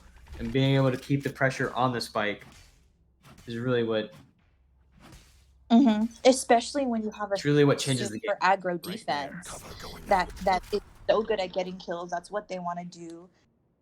You're starting the spike, like we've said this whole time, adds in a whole other element to the game where suddenly it's not about the kills. Suddenly you're too worried about the kills, and the spike went off and you lost the round anyway. Ray's throwing down her bot. It's definitely a balance you got to keep being that defender. If you can't get all the kills right off the bat, you got to worry about the spike, and that can really change up your gameplay. One enemy remaining. Ooh, DC just saw him just too late. Satchel out. Satchel out. One enemy remaining. We see Zero It's a using 1v1. both of his. 1v1 for the final. And if he puts that spike, if the attackers put the spike, I could see him completely taking it. Mm-hmm. It's definitely gonna risk because they don't know where each other are at. And he's going for the spike. Planted. Ooh! The spike's down. Now he's just gonna have to keep that pressure and keep all of his angles checked. Mm-hmm. And he's using his ultimate, but I don't know if he didn't put it in the right place. And that See, spike's the ticking. It's ticking. It's definitely taken down to that final. If I was Breach, I would not have used my ultimate like he did. I would have waited till I knew the area of where he was coming and just kept pushing him back. He's trying to get her to the wall. Ooh! And he takes it. He takes it. Match point. Being able to... Oh, now it's match point. Oh, man, that was... Again, the attackers just, I feel, just putting that spike down. That's how they're going to take it. Mm-hmm. It's again, these teams are just so evenly matched that, like, literally the game can't even decide. I bet they're both just on the edge. Mm-hmm. Both teams are just sitting there, just... Defenders can't get... They can't be too narrow-minded right now. But we've also seen how kind of being able to taste victory has been the downfall for the defense. That's when they're clotheslined. They just get narrow-minded. That's all they see is just kill, kill, kill. But they got to be able to split. It's two different strategies. And the attackers have the great strategies of being able to put that spike down and split them up.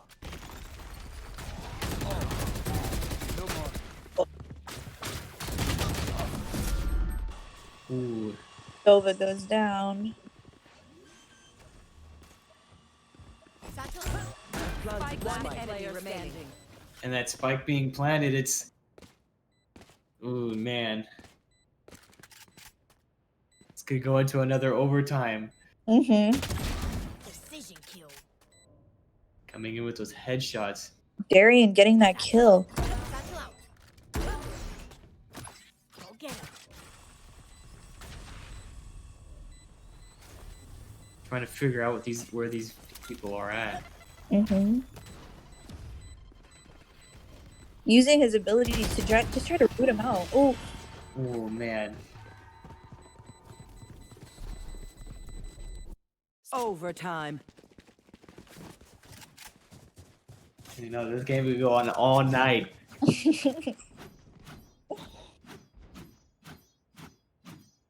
And it's like, it's again this adaptability that both are using. Now they know each other. seeming to know each other pretty well. They're quick learners.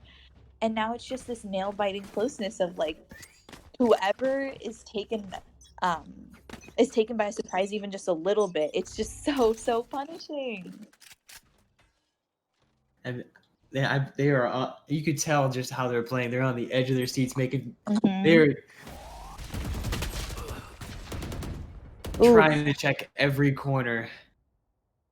We see Brimstone go down. Here.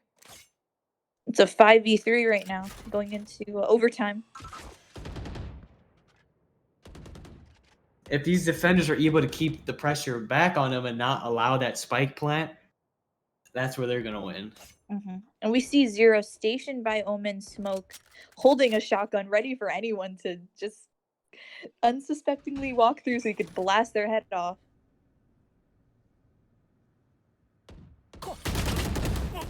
Oh, and Cypher goes down.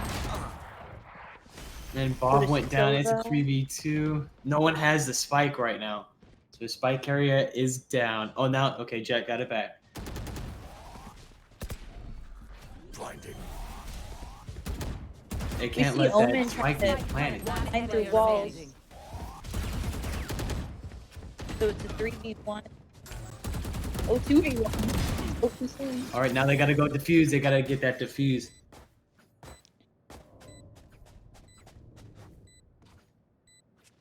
And Zero is able to defuse it, securing that win. Match point. Here we are into match point. Another match point. Oh, man. We saw what was really cool. We saw Omen was able to really surprise that last enemy teammate.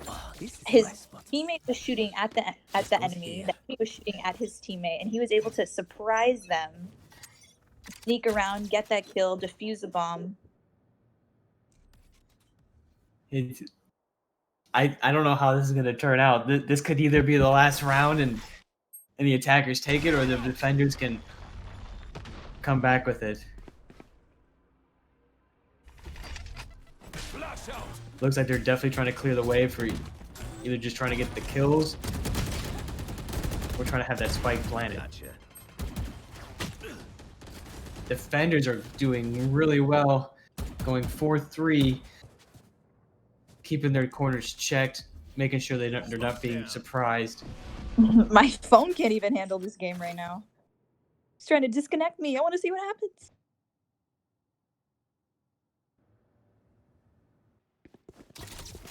Going into this 4v2. Oh, 4v3. Excuse me. Now 4v2. Now They spoke it 3v1. into existence. Prepare for hellfire. I don't think in the attackers they didn't put down the spike. I take it, yeah. That spike right now is being Overtime. it's been very crucial for them. I think at that point it was just the defenders were taken by surprise there. They didn't expect to lose that many people in that fight. Before they knew it, they couldn't even plant the spike. It's like I'm even on the edge of my seat because not knowing how this is gonna turn out.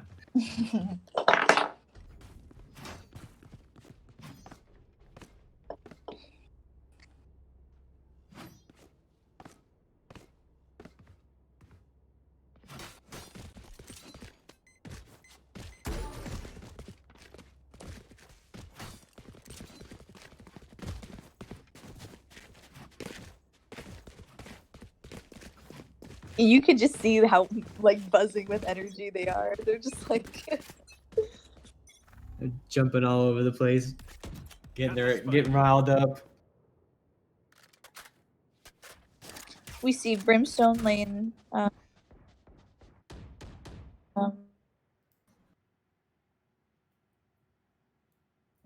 Down one smoke.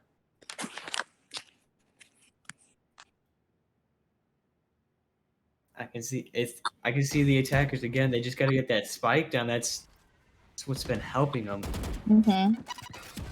Oh no, now Brimstone just laid down his smoke. They're really trying to engage his team. He got that kill. I didn't think he was gonna get it. Yeah, me either. One player remaining. And Rook's over here and there goes the spike. Spike planted.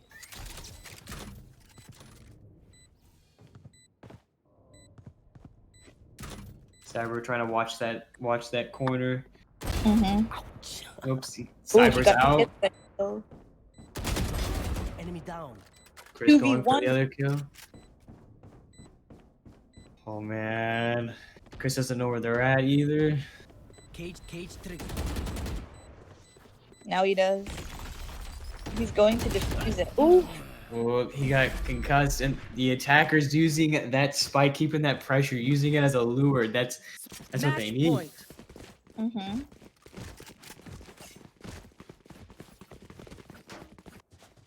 With the defenders as such great aggressive defenders, but it's their gunplay that is their strong suit. So if they're too worried about their gunplay, the spike, like we said, it adds something to it. Just adds another layer they gotta worry about.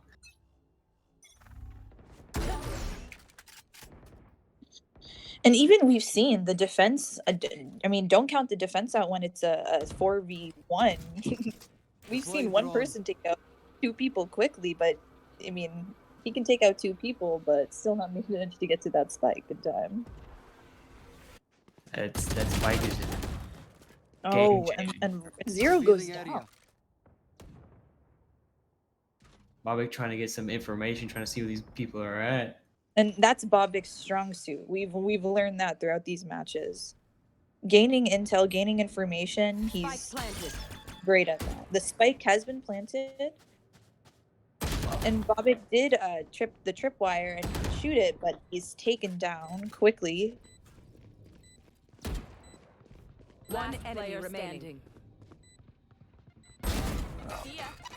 Ooh, Wiz could be, gets a nice. One down. and he gets 2 headshots. Deep from far range is definitely keeping it on him. Mm-hmm. But that spike has been planted, and that's another thing he has to worry about. One player remaining. Oh my God, Quiz! Lock in sight. Come on. And he's going He's for going the for it. defuse. Going for the defuse, and she gets Oh man. oh. Attacker's being able to Overtime. keep that. Mm-hmm. And we saw her lay down her smoke, trying to obscure the vision of the spike, but they can still shoot through a smoke. It's just smoke at the end of the day. I mean, it's definitely a good play just to try to keep that vision obstructed, and maybe there was a shot around him. Mm-hmm. I wonder if you could have just waited for the shots and then shot where the shots were coming from, and maybe you could have taken it that way. Mm. We see the omen smoke right away.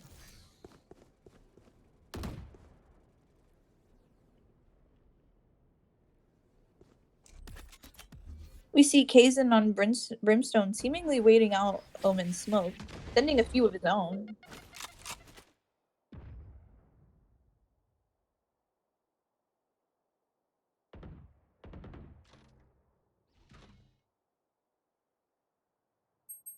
Darian on Raze, checking high ground, killing the Cypher Cam. Seems like defense is trying to play some more, kind of hold it more to their chest. Attacker's going in with Breach just flashing and throwing all of his abilities in one area.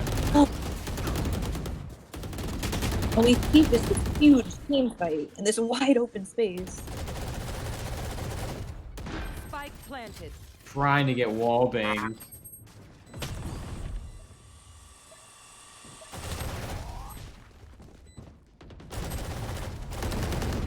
One player remaining.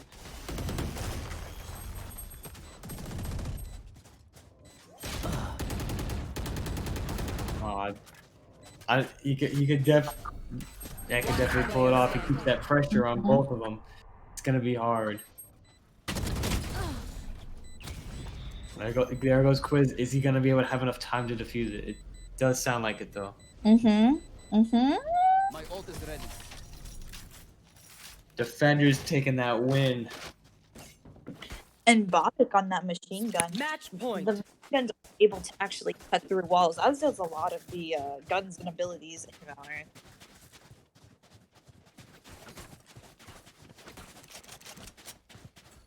Not accurate, but certainly still useful when you're trying to just mow down some teammates in that last firefight. I wonder if he's gonna try to do it again, just to fire through walls and try to get damage, just wall banging. And we haven't seen Bobik on that gun. We haven't seen anyone actually on a machine gun. So it's refreshing that Dominguez Hills is trying actually a new strat with it. Because now Sac State has to think, oh god. And this could be one of those tricks up the sleeve. They just didn't want to show up, but now they want to get that win, even though it's a practice. They're just going all out.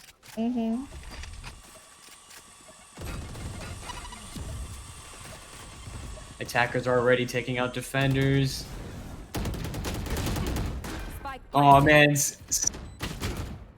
Psycho came in through them all. That's the risk of going through an enemy smoke. You can't see anything. So dangerous. Sometimes it pays off, but in match point it's risky. Ooh, god. Rux could be pulling this off. The way we've seen Rux play before, being able to get those shots, and the attackers pull it off. Wow. After 32, 32 rounds? That's insane. Wow. We saw some insane plays from both Sac State and Dominguez Hills. Man, what do you think, honestly? Let's just break it down. It's mind-blowing. We called out a bunch of Sac State players. We called out Psycho for his Phoenix. I know I gave Kazan a little bit of praise on his Brimstone, and you did too.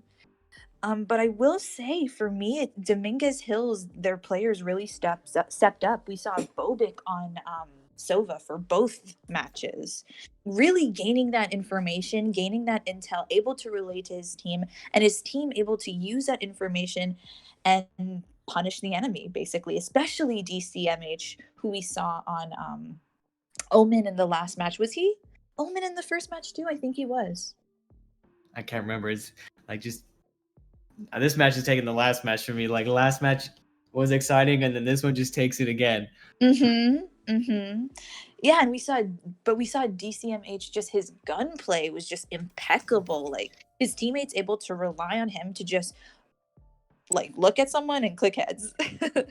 Yes, it's just being able to flick it so quickly and just to precision. Bringing it down right to precision.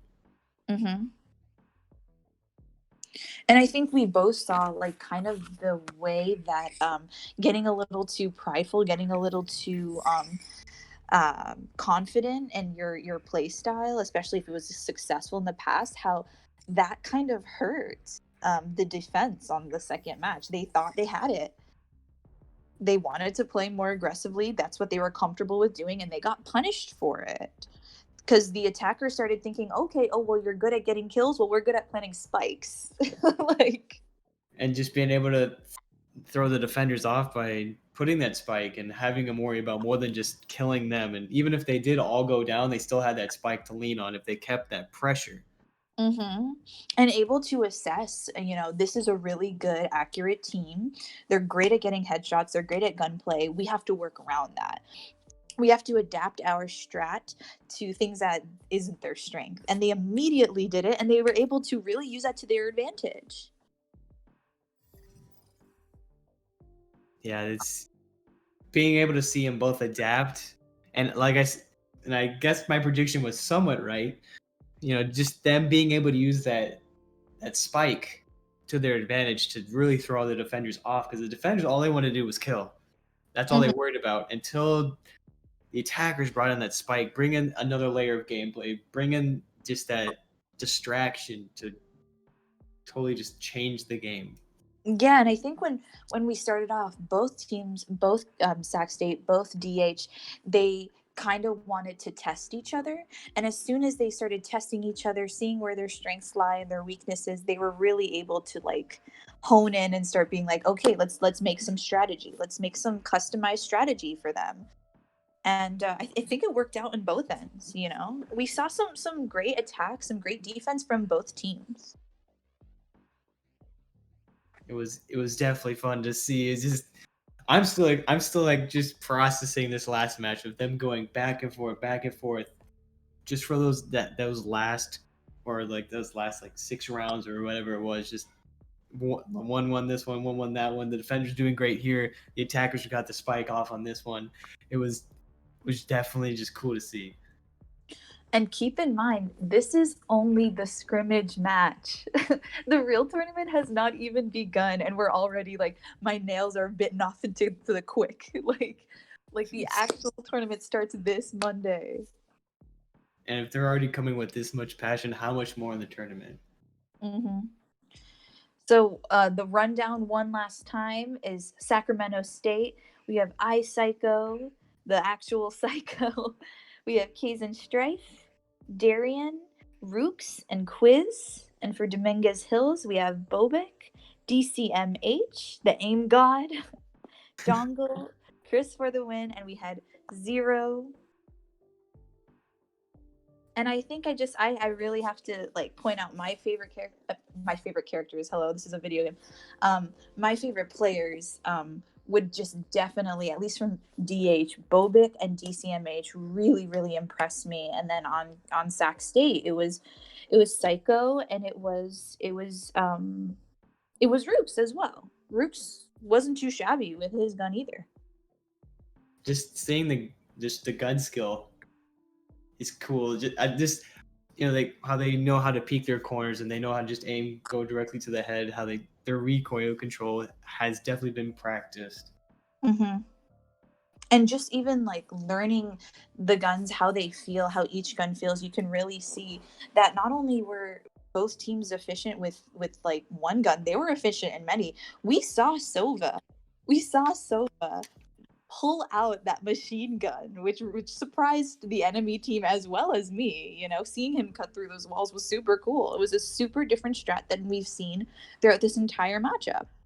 And being able to use that strategy of going through the walls and just again confusing, being able to use that element of confusion and distractions to draw the enemy towards another area, just to have that enemy towards something else, to split their minds up, to give them more of a something to worry about.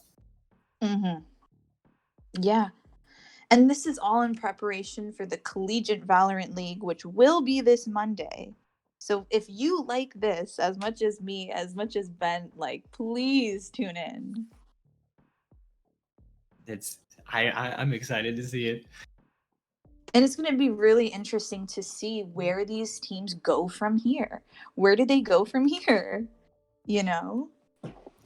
I can't wait to see how like the teams from this match take what they've learned and what they've gained strategy wise and how they've played, and then twist or apply it in the next matches. Mm-hmm. For sure. And I'm super excited. It was really cool also to see Quiz on Jet being a little bit more defensive, playing with his team a little bit more, not necessarily, completely using his duelist role, and like just getting in there and attacking like we saw with the Psycho on Phoenix. That was really interesting. And Quiz got a triple, I think, in one round as well, just by hanging back and being the last person alive. He was still able to get off a triple.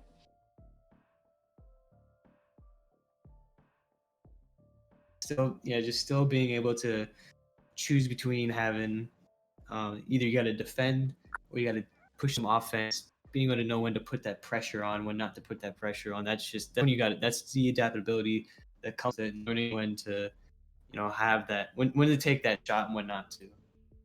Yeah, it's so crucial. It's so important. and we just saw it was such good gameplay. Like, I'm at a loss for words. Like, nearly in the scrim, and they gave it to us. Yeah, it was jaw dropping, and there's so many moments you get to see these triple kills.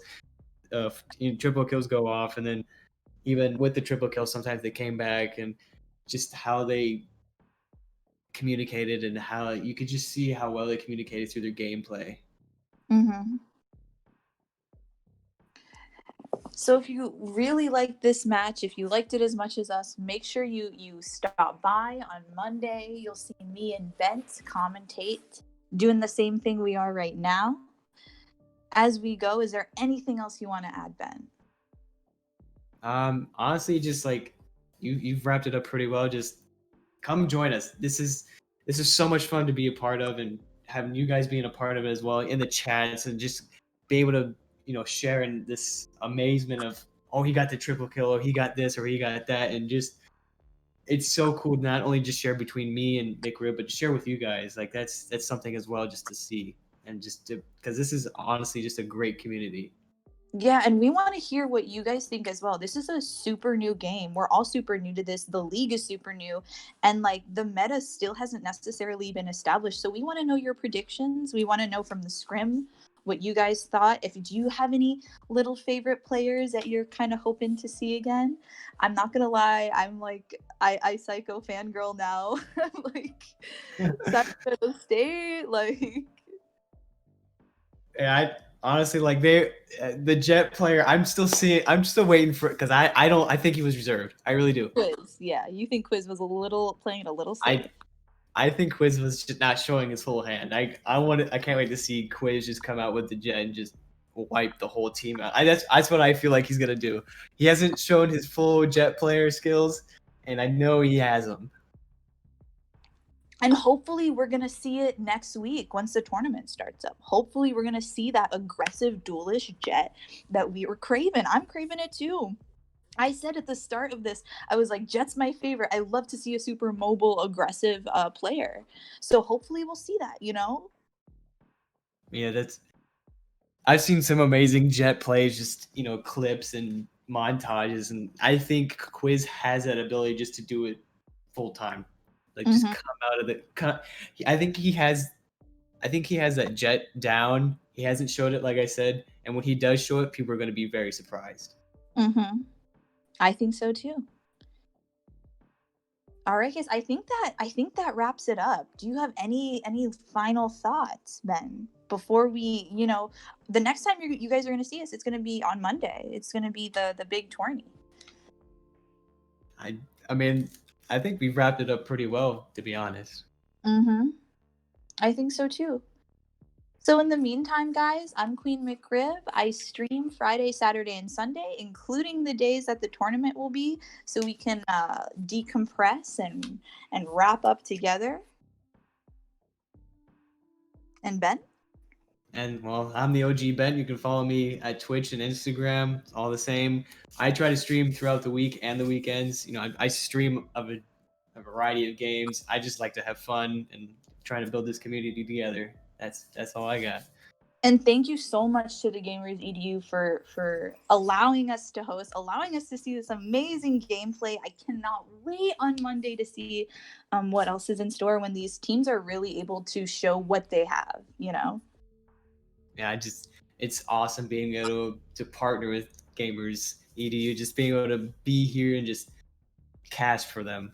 Just awesome. Mm-hmm. It's a great opportunity and for a great event.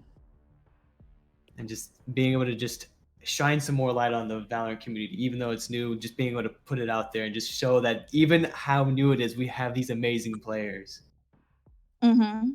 And, I mean, I can say this as an Overwatch player myself. That's my realm. It's like the league can really shape a game. Like, we can even see how much Overwatch League has already shaped Overwatch. So I'm really excited to see where this collegiate league, because the upcoming collegiate Valorant League, it's all colleges, all California-based colleges.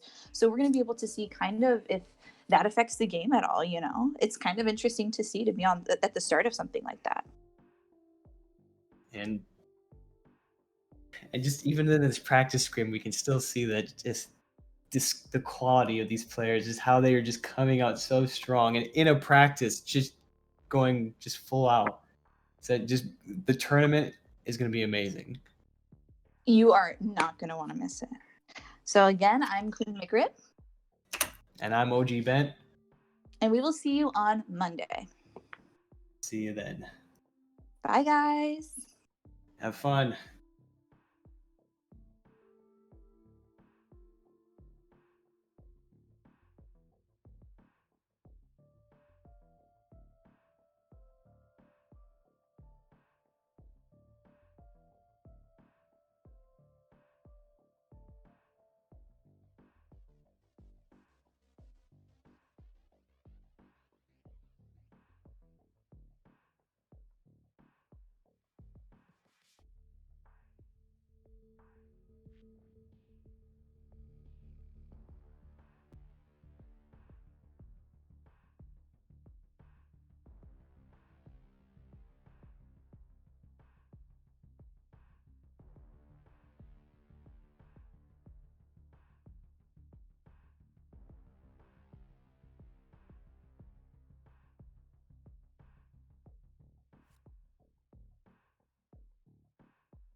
Choose your agent.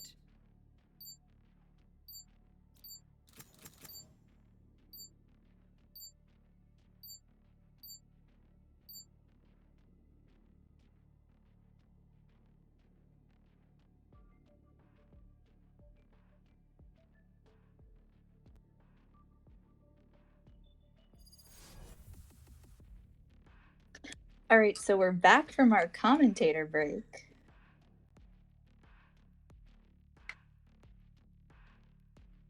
And it seems like we're starting at Ascent.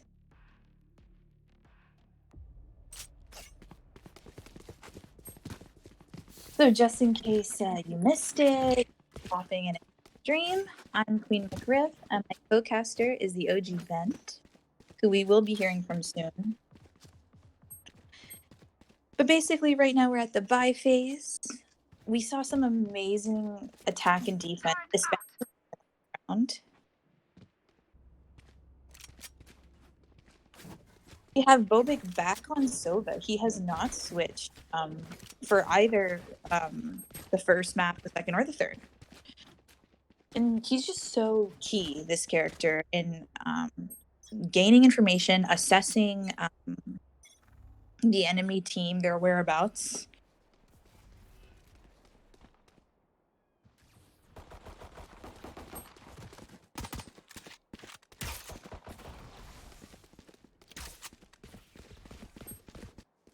We also see DCMH from Dominguez Hills, who has been on Omen as well the entire, all 3 rounds. He's deadly with that.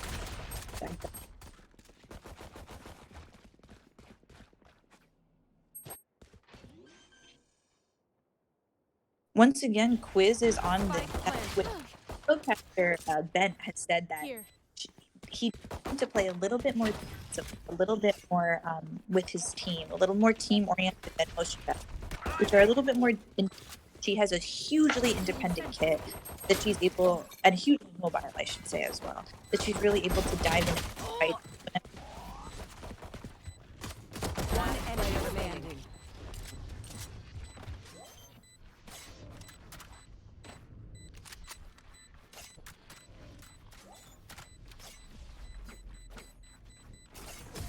We're able to get that quick little defuse, and the defenders will take the first round of the third match.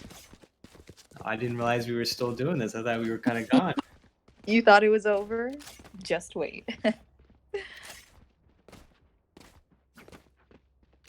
We said our goodbyes and everything, so I thought we were just, we were kind of done. Yeah, we were on our little commentator break. Oh, I didn't know we got one. But we're here now. Did you see the first round at all? Right here. I came at the end and I knew the defenders took it. Mm-hmm. And I mentioned that hopefully Quiz, maybe in these next coming rounds, will do what we were kind of hinting at, which is be a little bit more independent from her team as the Jet. Did Quiz choose Jet again? Mm-hmm. She's on. I mean, they're on Jet again.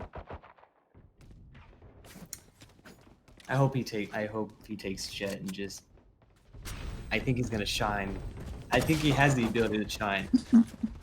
He definitely has the gunplay, at least, to be a very successful Jet player. So I imagine when he gets his ult.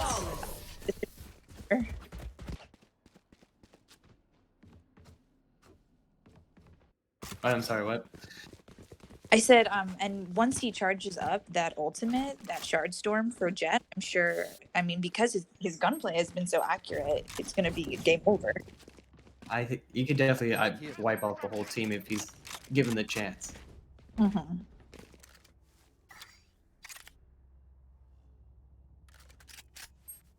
I mean, this is it. This is for the win, too. Mm-hmm. So I bet they're all on their toes.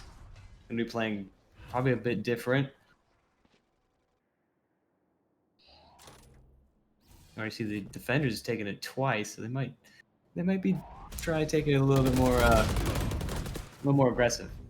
And we saw Cal State Dominguez Hills with the more creative plays, with the more creative gun picks as well. Bobik on that machine gun. We got I think- Zero with Phoenix again, so this is definitely going to be an interesting plays. Mm-hmm.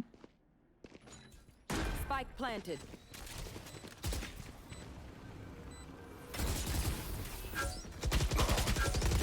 Outfire. Ooh.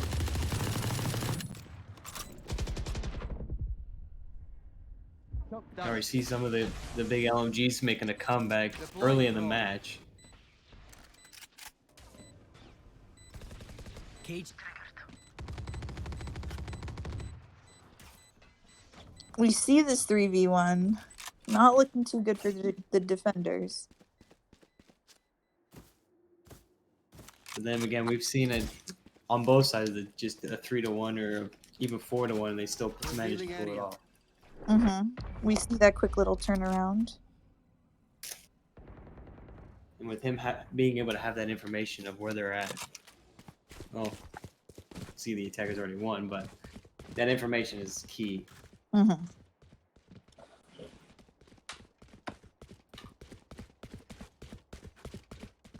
I need a drop.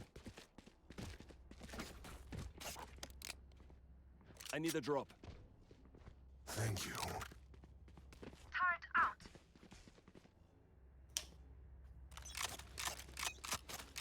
right here.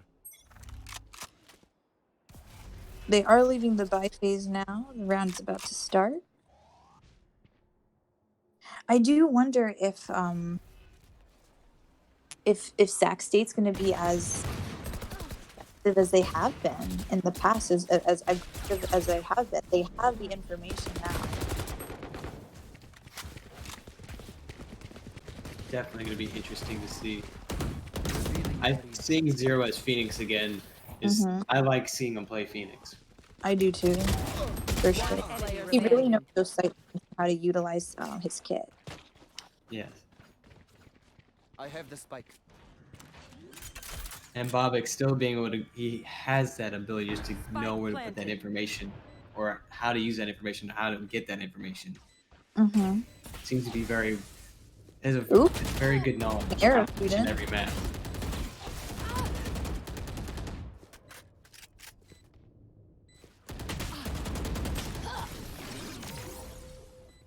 Killjoy goes down, and the attackers win. It seems like the attackers are starting to get some momentum. Mm-hmm. And we saw in round one how deadly momentum can be. And, Zero coming back as Phoenix, and how he used Phoenix in the first match, he could definitely propel the momentum a lot. Mm-hmm. And we saw the different Phoenixes in match one. iPsycho was on Phoenix as well. And where iPsycho was a little bit more abilities crazy, we saw Zero kind of hang back a little bit until he got in the middle of those fights. Then he started using Phoenix's abilities a little bit more. Two different playstyles, two great players.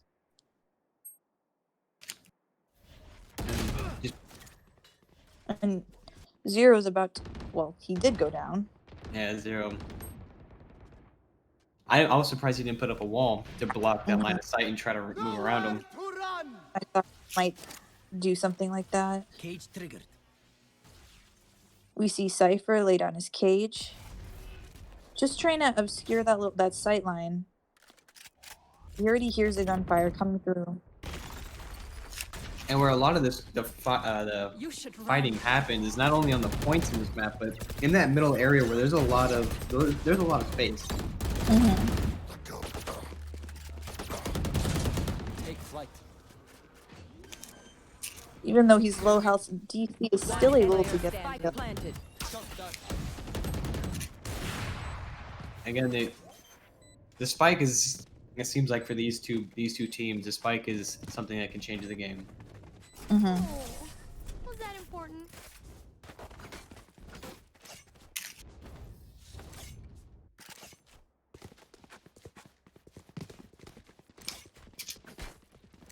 And also, just having a different map can change the game entirely. Different ways they can come, different angles. It just completely just changes your strategies. And we've seen both team comps switch it up, but we've seen some reliable players stay on the agents that they seem very comfortable with. Quiz on the Jet, ECMH on the Omen, and Bobik has stayed on Sova. Yeah. I think was Boba breach last round? Or was no he wasn't. I think he Sova. Honestly, I don't even know. I can't remember right now. I don't know why.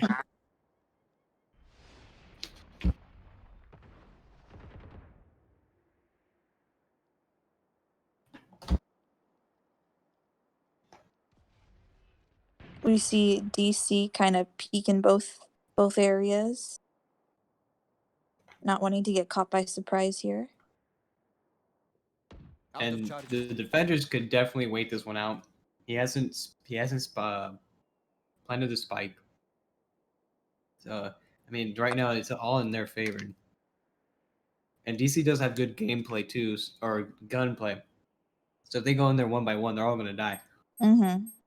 30 And by seconds this, left. they know. So defenders are playing smart by waiting them out. Mm-hmm.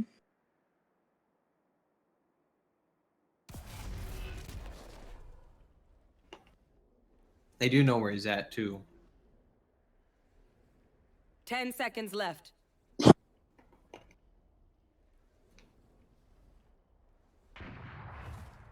Cover going out. And the defenders take it just like that.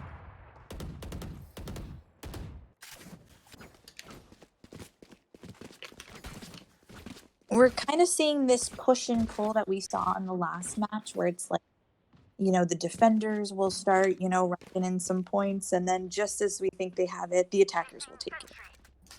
And what's cool is we're actually seeing it more in the beginning than in the end, unlike the other matches. Mm-hmm.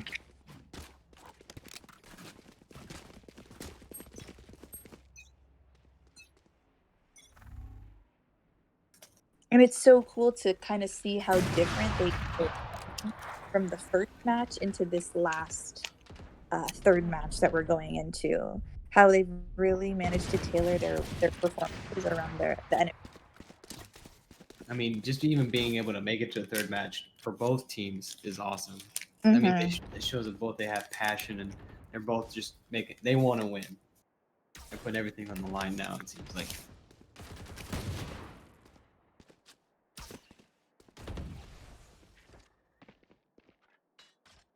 Here. You see Quiz identifying some enemy team members. Oh, dang, Quiz just got taken out. Mm-hmm.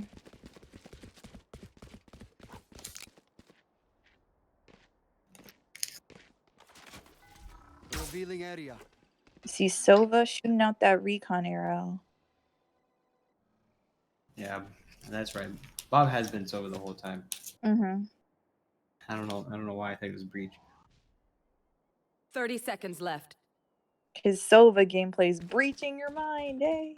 Hey, he's being, I don't know, maybe he's putting information in. Now, from what I've played, I know breach on this map from how I played it. Breach has a good areas to get flashes off.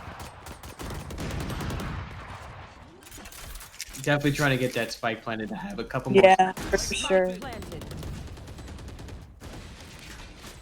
Really make it so that defense has to push them and hopefully make that their ground, where they stand their ground. And Dominguez knows this strat has worked. Off your feet! And having the thing with a go back and forth with that spike plant. It's just so much easier to have them come to you than for you to go to them and just be wandering around the map, looking behind your shoulder, not knowing where they are. Not your day, is it? But even then, when they still plant it, sometimes it can go wrong. No, it's true. It's true. Gun here.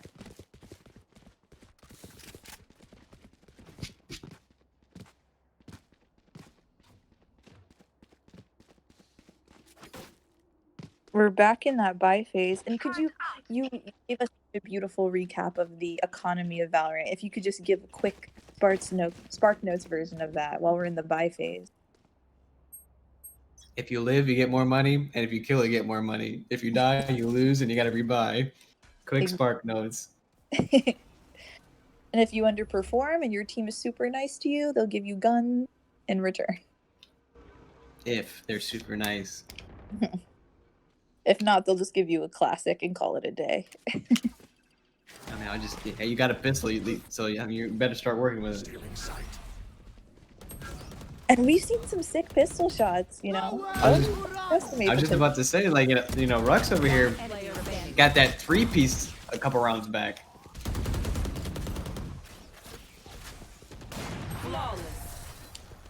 Ooh.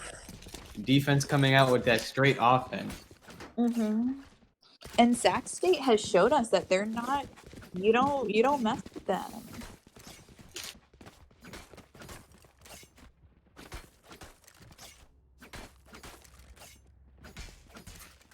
It's just that I'm still waiting for Quiz. I feel like his Jet, he has it. He's just not showing it.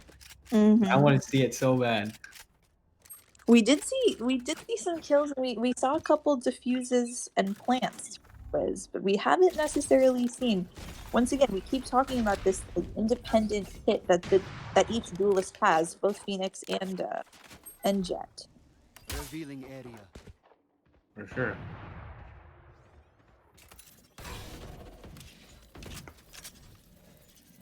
And the Phoenix gameplay already that we've seen tonight has been awesome.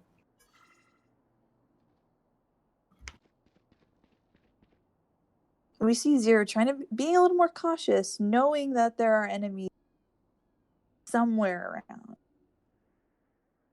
Definitely not wanting to peek these corners right now. The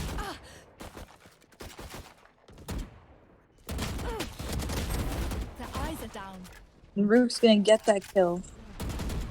There's a bunch more where that came from. Turret destroyed. Oh, I wonder if Rooks knows he's coming behind him. He got that Molotov. He was pinched on every side. And defenders are playing offensive. They're just getting those kills. And again, match 1, we saw how successful an offensive defense can be, but in match 2, we saw how playing around that and kind of getting their mind on something else can completely mess that strat up. And that's where but also if they play enough offense, they can't plant that spike, and they have nothing else to worry about but killing. That's true. That's true. But they do have, if you vision the kills and they do manage to get off the spike, it doesn't matter if you kill them. Yeah, and it can't become too tunnel vision, even though they want to. Revealing area. And I know that all they want is just to get the kills and just move those matches as fast as they can. And we see Zero run it back. He gets killed if he takes damage here. He can where he started out. And we see Oh man, Quiz kind of freak out there a little bit. He saw that there was 3 enemy teams. He throws down those smokes, kind of confused them. Couldn't do it. One player remaining. And just like that, they get Oh, trying to come out with full offense, splitting up like that, really can come back and bite them. And we saw Bobix on that sniper, getting those kills. Hey, I won't lie, Bobik has that OP skill. He has that sniper skill. And definitely being able to use it on those longer ranges, he definitely outplaying.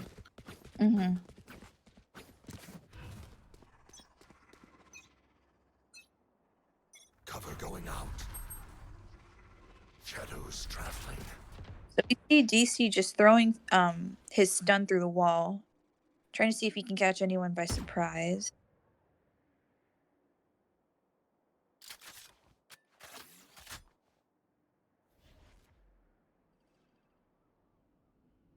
We see Zero rounding the corner. I wonder if he's going to throw his... No, he's not going to throw his pop smoke. I was about to say. There Might we be a go. little early. Lagging behind a little bit. Going up. There he goes throwing his wall. What's cool about Phoenix as well is you can actually curve it. It's not just a horizontal wall you got to throw down. But unfortunately, Zero is going to get for It's You should honestly run. seems like a defense is playing a great offense and keeping. They know that they got to keep that spike from not being planted.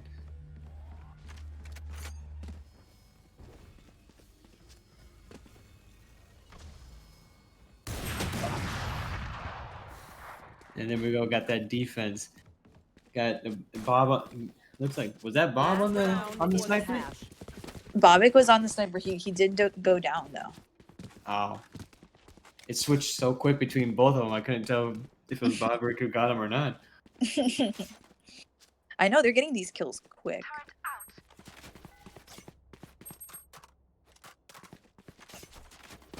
And we have Darian here, who is actually the team captain of Saturday. He is also going to be on that Sova, trying to probably get that information, just be making it easier to defend. Hopefully, He's trying to get those kills through the smoke, which is commendable for sure. He's throwing down his gun. Oh, he's picking. Oh, okay, Oh. he's going through. He's going for the minigun style, and Bob gets just taken out with the OP sniper. Oh, Rux comes. That's taken out. Same with the other two, and that double kill from the attacker side. No charge. Cover going out. And we see DC really using his ability. He's always throwing something through a wall. Blinding. Doesn't want you to get a little too comfortable while you're indoors. That he doesn't. He wants to make sure people are always on their toes. We have the Jet ult, we have Blade Storm coming up, a pinpoint accurate ultimate. But unfortunately, she wasn't able to get any kills from it. She accidentally actually walked into that box. One player remaining. Joke's over. You're dead. See, this is actually when I would have pulled the hole.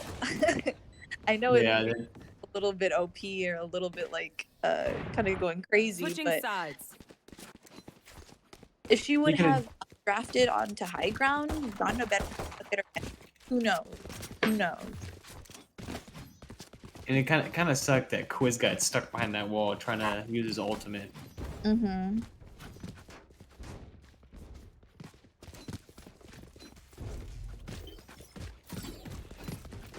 Calling my bot. But what we said before, I said, maybe Quiz should have updrafted Out of charges. the high ground. These abilities do have an animation delay, which makes you, as a Jet player, super vulnerable if you're caught up there with no one to cover you. She was the last one. And that's just where you got to be careful.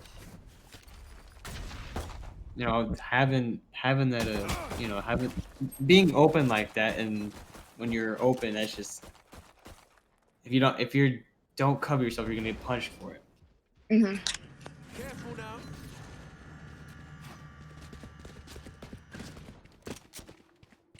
See Zero using hot hands.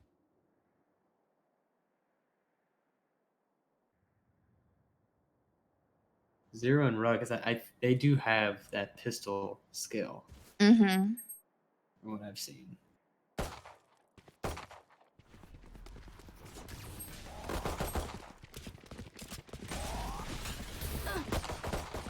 Oof.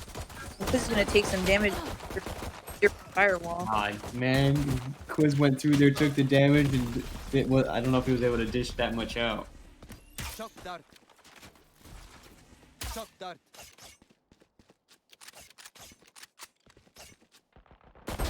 We see 30 seconds left. the Sova has 2 Spike HP, planted. living on 2 HP in a prayer. And there we go, we get that spike planted again, so attackers are starting to try to put more pressure on the defenders. Mm-hmm.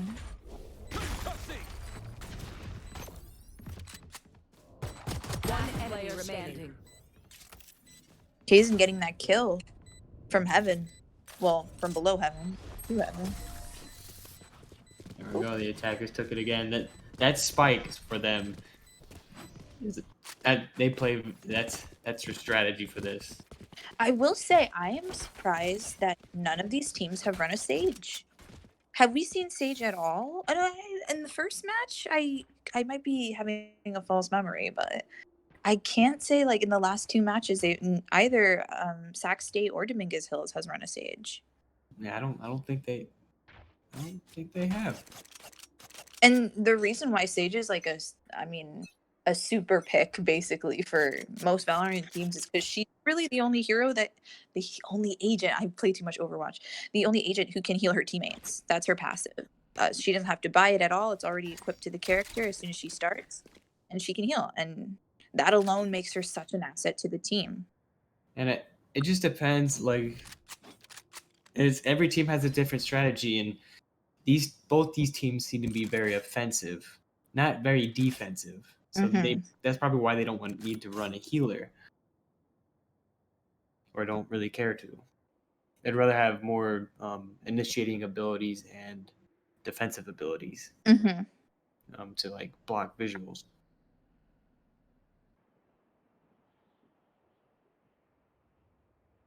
It's quiet. It's a little too quiet. I wonder if the attackers are going to try to plant. They're not really moving yet. Who knows? Maybe they're taking an in-game break. A commentator break. Maybe they want to listen to us speak about something. They're like, oh.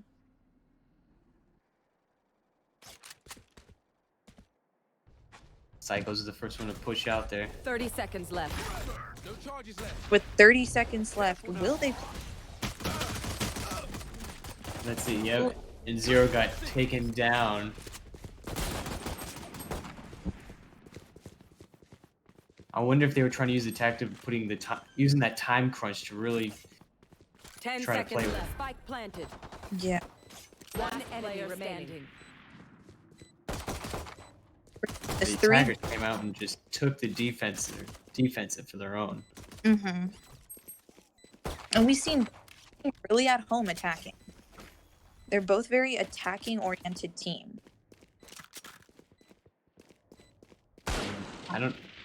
Chris could pull this off. I've seen Chris definitely have some good gun skill, but yeah, the attackers are coming out strong.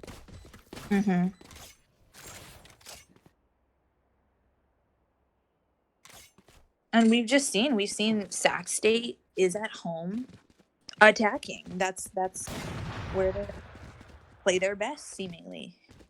Yeah, that definitely is, and attacking is their strong suit. They are very offensive.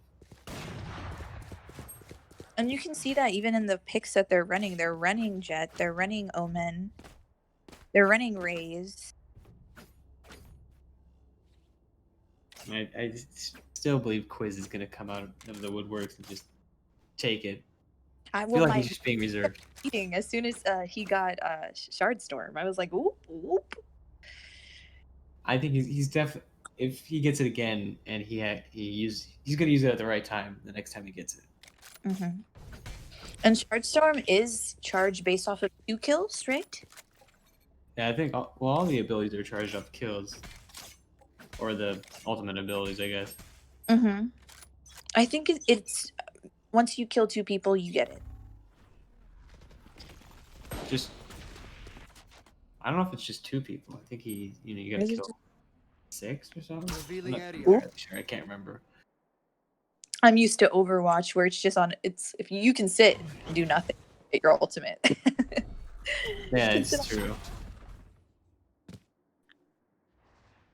I remember playing Overwatch. I was always the support main on there. I'm surprised you weren't a tank main. Well, I was what's that guy's name? Impeccable kill. The robot. Oh. Ugh. Yeah, I was Bastion. So I was a tank and a support. Spike planted. That or it was Black Widow. Widowmaker, yeah. And the spike Or was Widowmaker. planted. those attackers again using that spike to their advantage, and you seeing that how well it will worked last round. Now they're using it in their strategies. And you can see as soon as they plant the spike, you can see the defenders are like the whole other thing on their playground. The attackers are just have that momentum right now, and they're keeping it. And really, when you have two evenly matched teams like this, sometimes the only thing separating you from that win is you know. You can't outscale each other. You can't out shoot each other. You can't sometimes even out strategize each other, but if you get that momentum and suddenly you're just like capitalizing on all these, like, you have that. And I think they're just capitalizing on it very well, and they're taking it to the bank. They're making sure they cash in. And just Dominguez's Hill's communication really, like, as soon as anyone knows something, the whole team knows it. And that's also cool. Just having those guys who get information.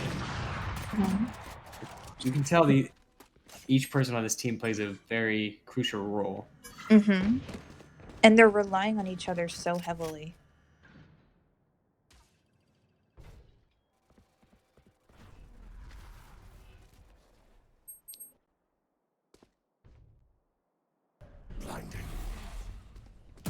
Seems like we're playing the waiting game again.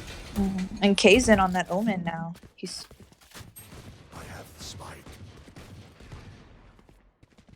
Trying to see where these people are, and Bob could just blast all of them with that shotgun. Omen disappeared. Yeah, he gets one with it, and Bob gets taken out. See if the attackers are still gonna. You should run. It's 2v1 now. On it. Still 2v2, right? 2v2, sorry. The attackers, if they plant that spike, 10 seconds left. I mean, we can see that there's you know, where the people are at. They don't know. The final defender. Yeah. Zero came through with that clutch. Being able to stay alive was all that he needed to do. And we've seen Zero. He's a both offensive and defensive player. He spent the whole first match basically playing around his team, you know? For sure. And he was the last one standing for a lot of these matches. He definitely has survivability going for him. Zero, also just seeing Zero as a Phoenix. I like the way he plays as Phoenix.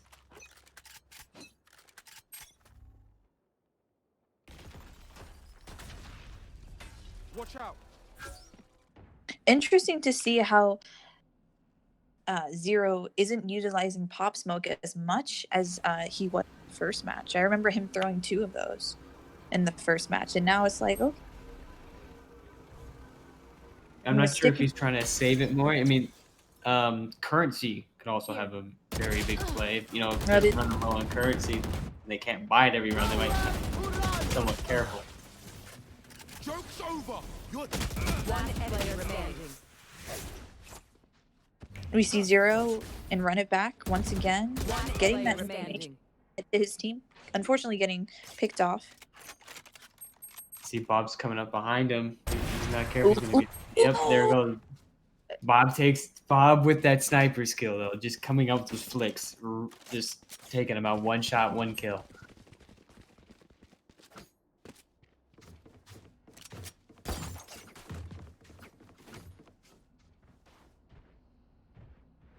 So how do you think the defenders, you know, and both teams have the potential to take, you know, a fight back. How do you think that they could come back?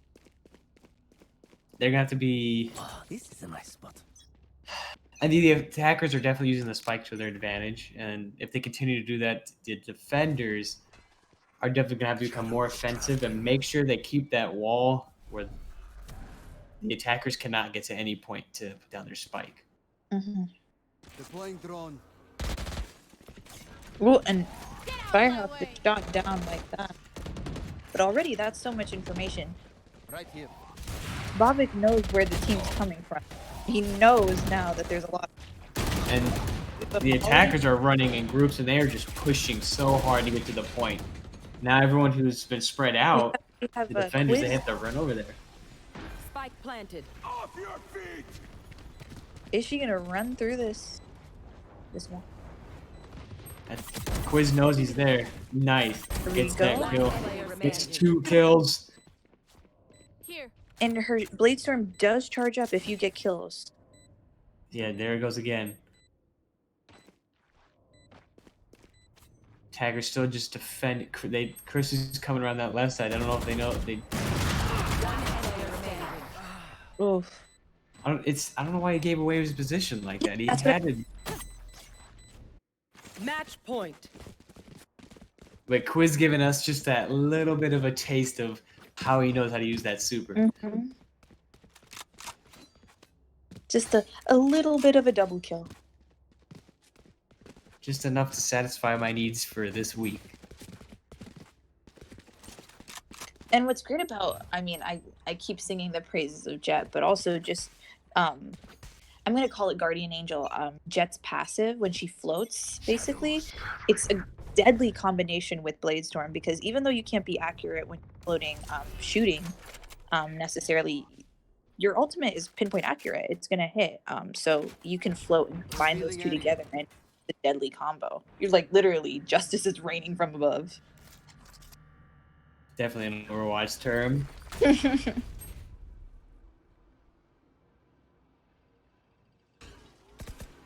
The stakes are very high right now because, and we already got a defender down, but they're freaking out just a little bit. And the attackers are rushing in there, knowing that they're probably down. Hero got stunned by that breach wall. Oh, and there goes Zero using. Wow, they just wiped the whole team out. Just Wow. and they took the last game just like that. The winner takes all. Wow. So let's just. That's a lot to to take apart. So let's just talk about a little bit about that last round and how different it was from the first two we saw. I mean, just the difference from the last game entirely, because last game they're going back and forth. Mm-hmm. The way that the attackers gained that momentum in the beginning just shot them forward. That turning point where they were kind of together, and once they got those two scores ahead of them, they ran with it. They took it and ran. And we saw both teams kind of utilizing a little bit more this independent strategy, at least in the second match, where it's like we 1v1s here and there. But especially in this last match, we did see like the team grouping up, and as soon as the attack grouped up, like it was deadly for the defense. It definitely was that. The defense, they were doing their best, but the attackers came with such force and was able to have that information of knowing where they're at and then use that to their ability to their advantage. Mm-hmm. Then use that spike when they needed it, when they knew they were kind of down but not out, but they just kept it.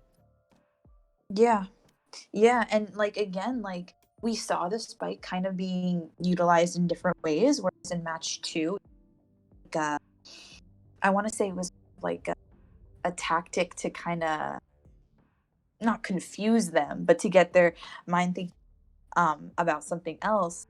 In this last match, we saw both sides being super aware of the spike, and the attackers really just going for it. Really just being like, we're gonna plant this, we're gonna take a few out as we go, and that's that. Yeah, like we said before, if you get that momentum and you just keep going with it, that's how you're gonna win for sure. And even though they were going back and forth last game when they had some momentum, being able to keep that momentum is hard. It is, especially after a nail biting round like match 2. They gave match 2 their all. You could tell just by the buzzing energy in the buy phase, like both like adrenaline. But sometimes like that adrenaline fades and you're suddenly in match 3 and you're down 4 points. And I could definitely see sometimes it can get hard because if you're on the other team and they got the momentum, you get 2 points ahead, you're like, okay, we can catch up. But once they get 3 points, 4 points, 5 points, you're like, alrighty, I don't like. I don't know if like it's just me, but sometimes when you get that far ahead, it's like, are we even gonna be able to catch up sometimes? Yeah, no, I feel that way too, especially like we've seen from both teams, like you can psych yourself out. I know if I definitely saw DCMH on that Omen, I'm starting points. I'm like, what's the point? I'm gonna peek and he's gonna shoot my brains out anyway. Alrighty. It sounds like we gotta wrap it up now. Alrighty. Well, guys, this was the third match of this scrim. We saw some amazing, amazing plays from both teams. On Sac State, we had Ice Psycho, Kazan Strife, Darian, who was the captain, Rooks and Quiz. In Dominguez Hills, we had Bobik, DCMH, Dongle, Chris for the win, and Zero. And you'll be seeing these players as well in the tournament, in the Collegiate Valorant League tournament this Monday. We really hope you can join us. I am Queen McRib, your caster, and this is. And I'm the OG Ben. It was nice being able to cast for you guys and be a part of this. Yeah, thank you to the Gamers EDU for letting us do this. We really hope we see you guys on Monday. It's going to be a blast. All right, we'll see you guys later. We'll see you. Bye, guys.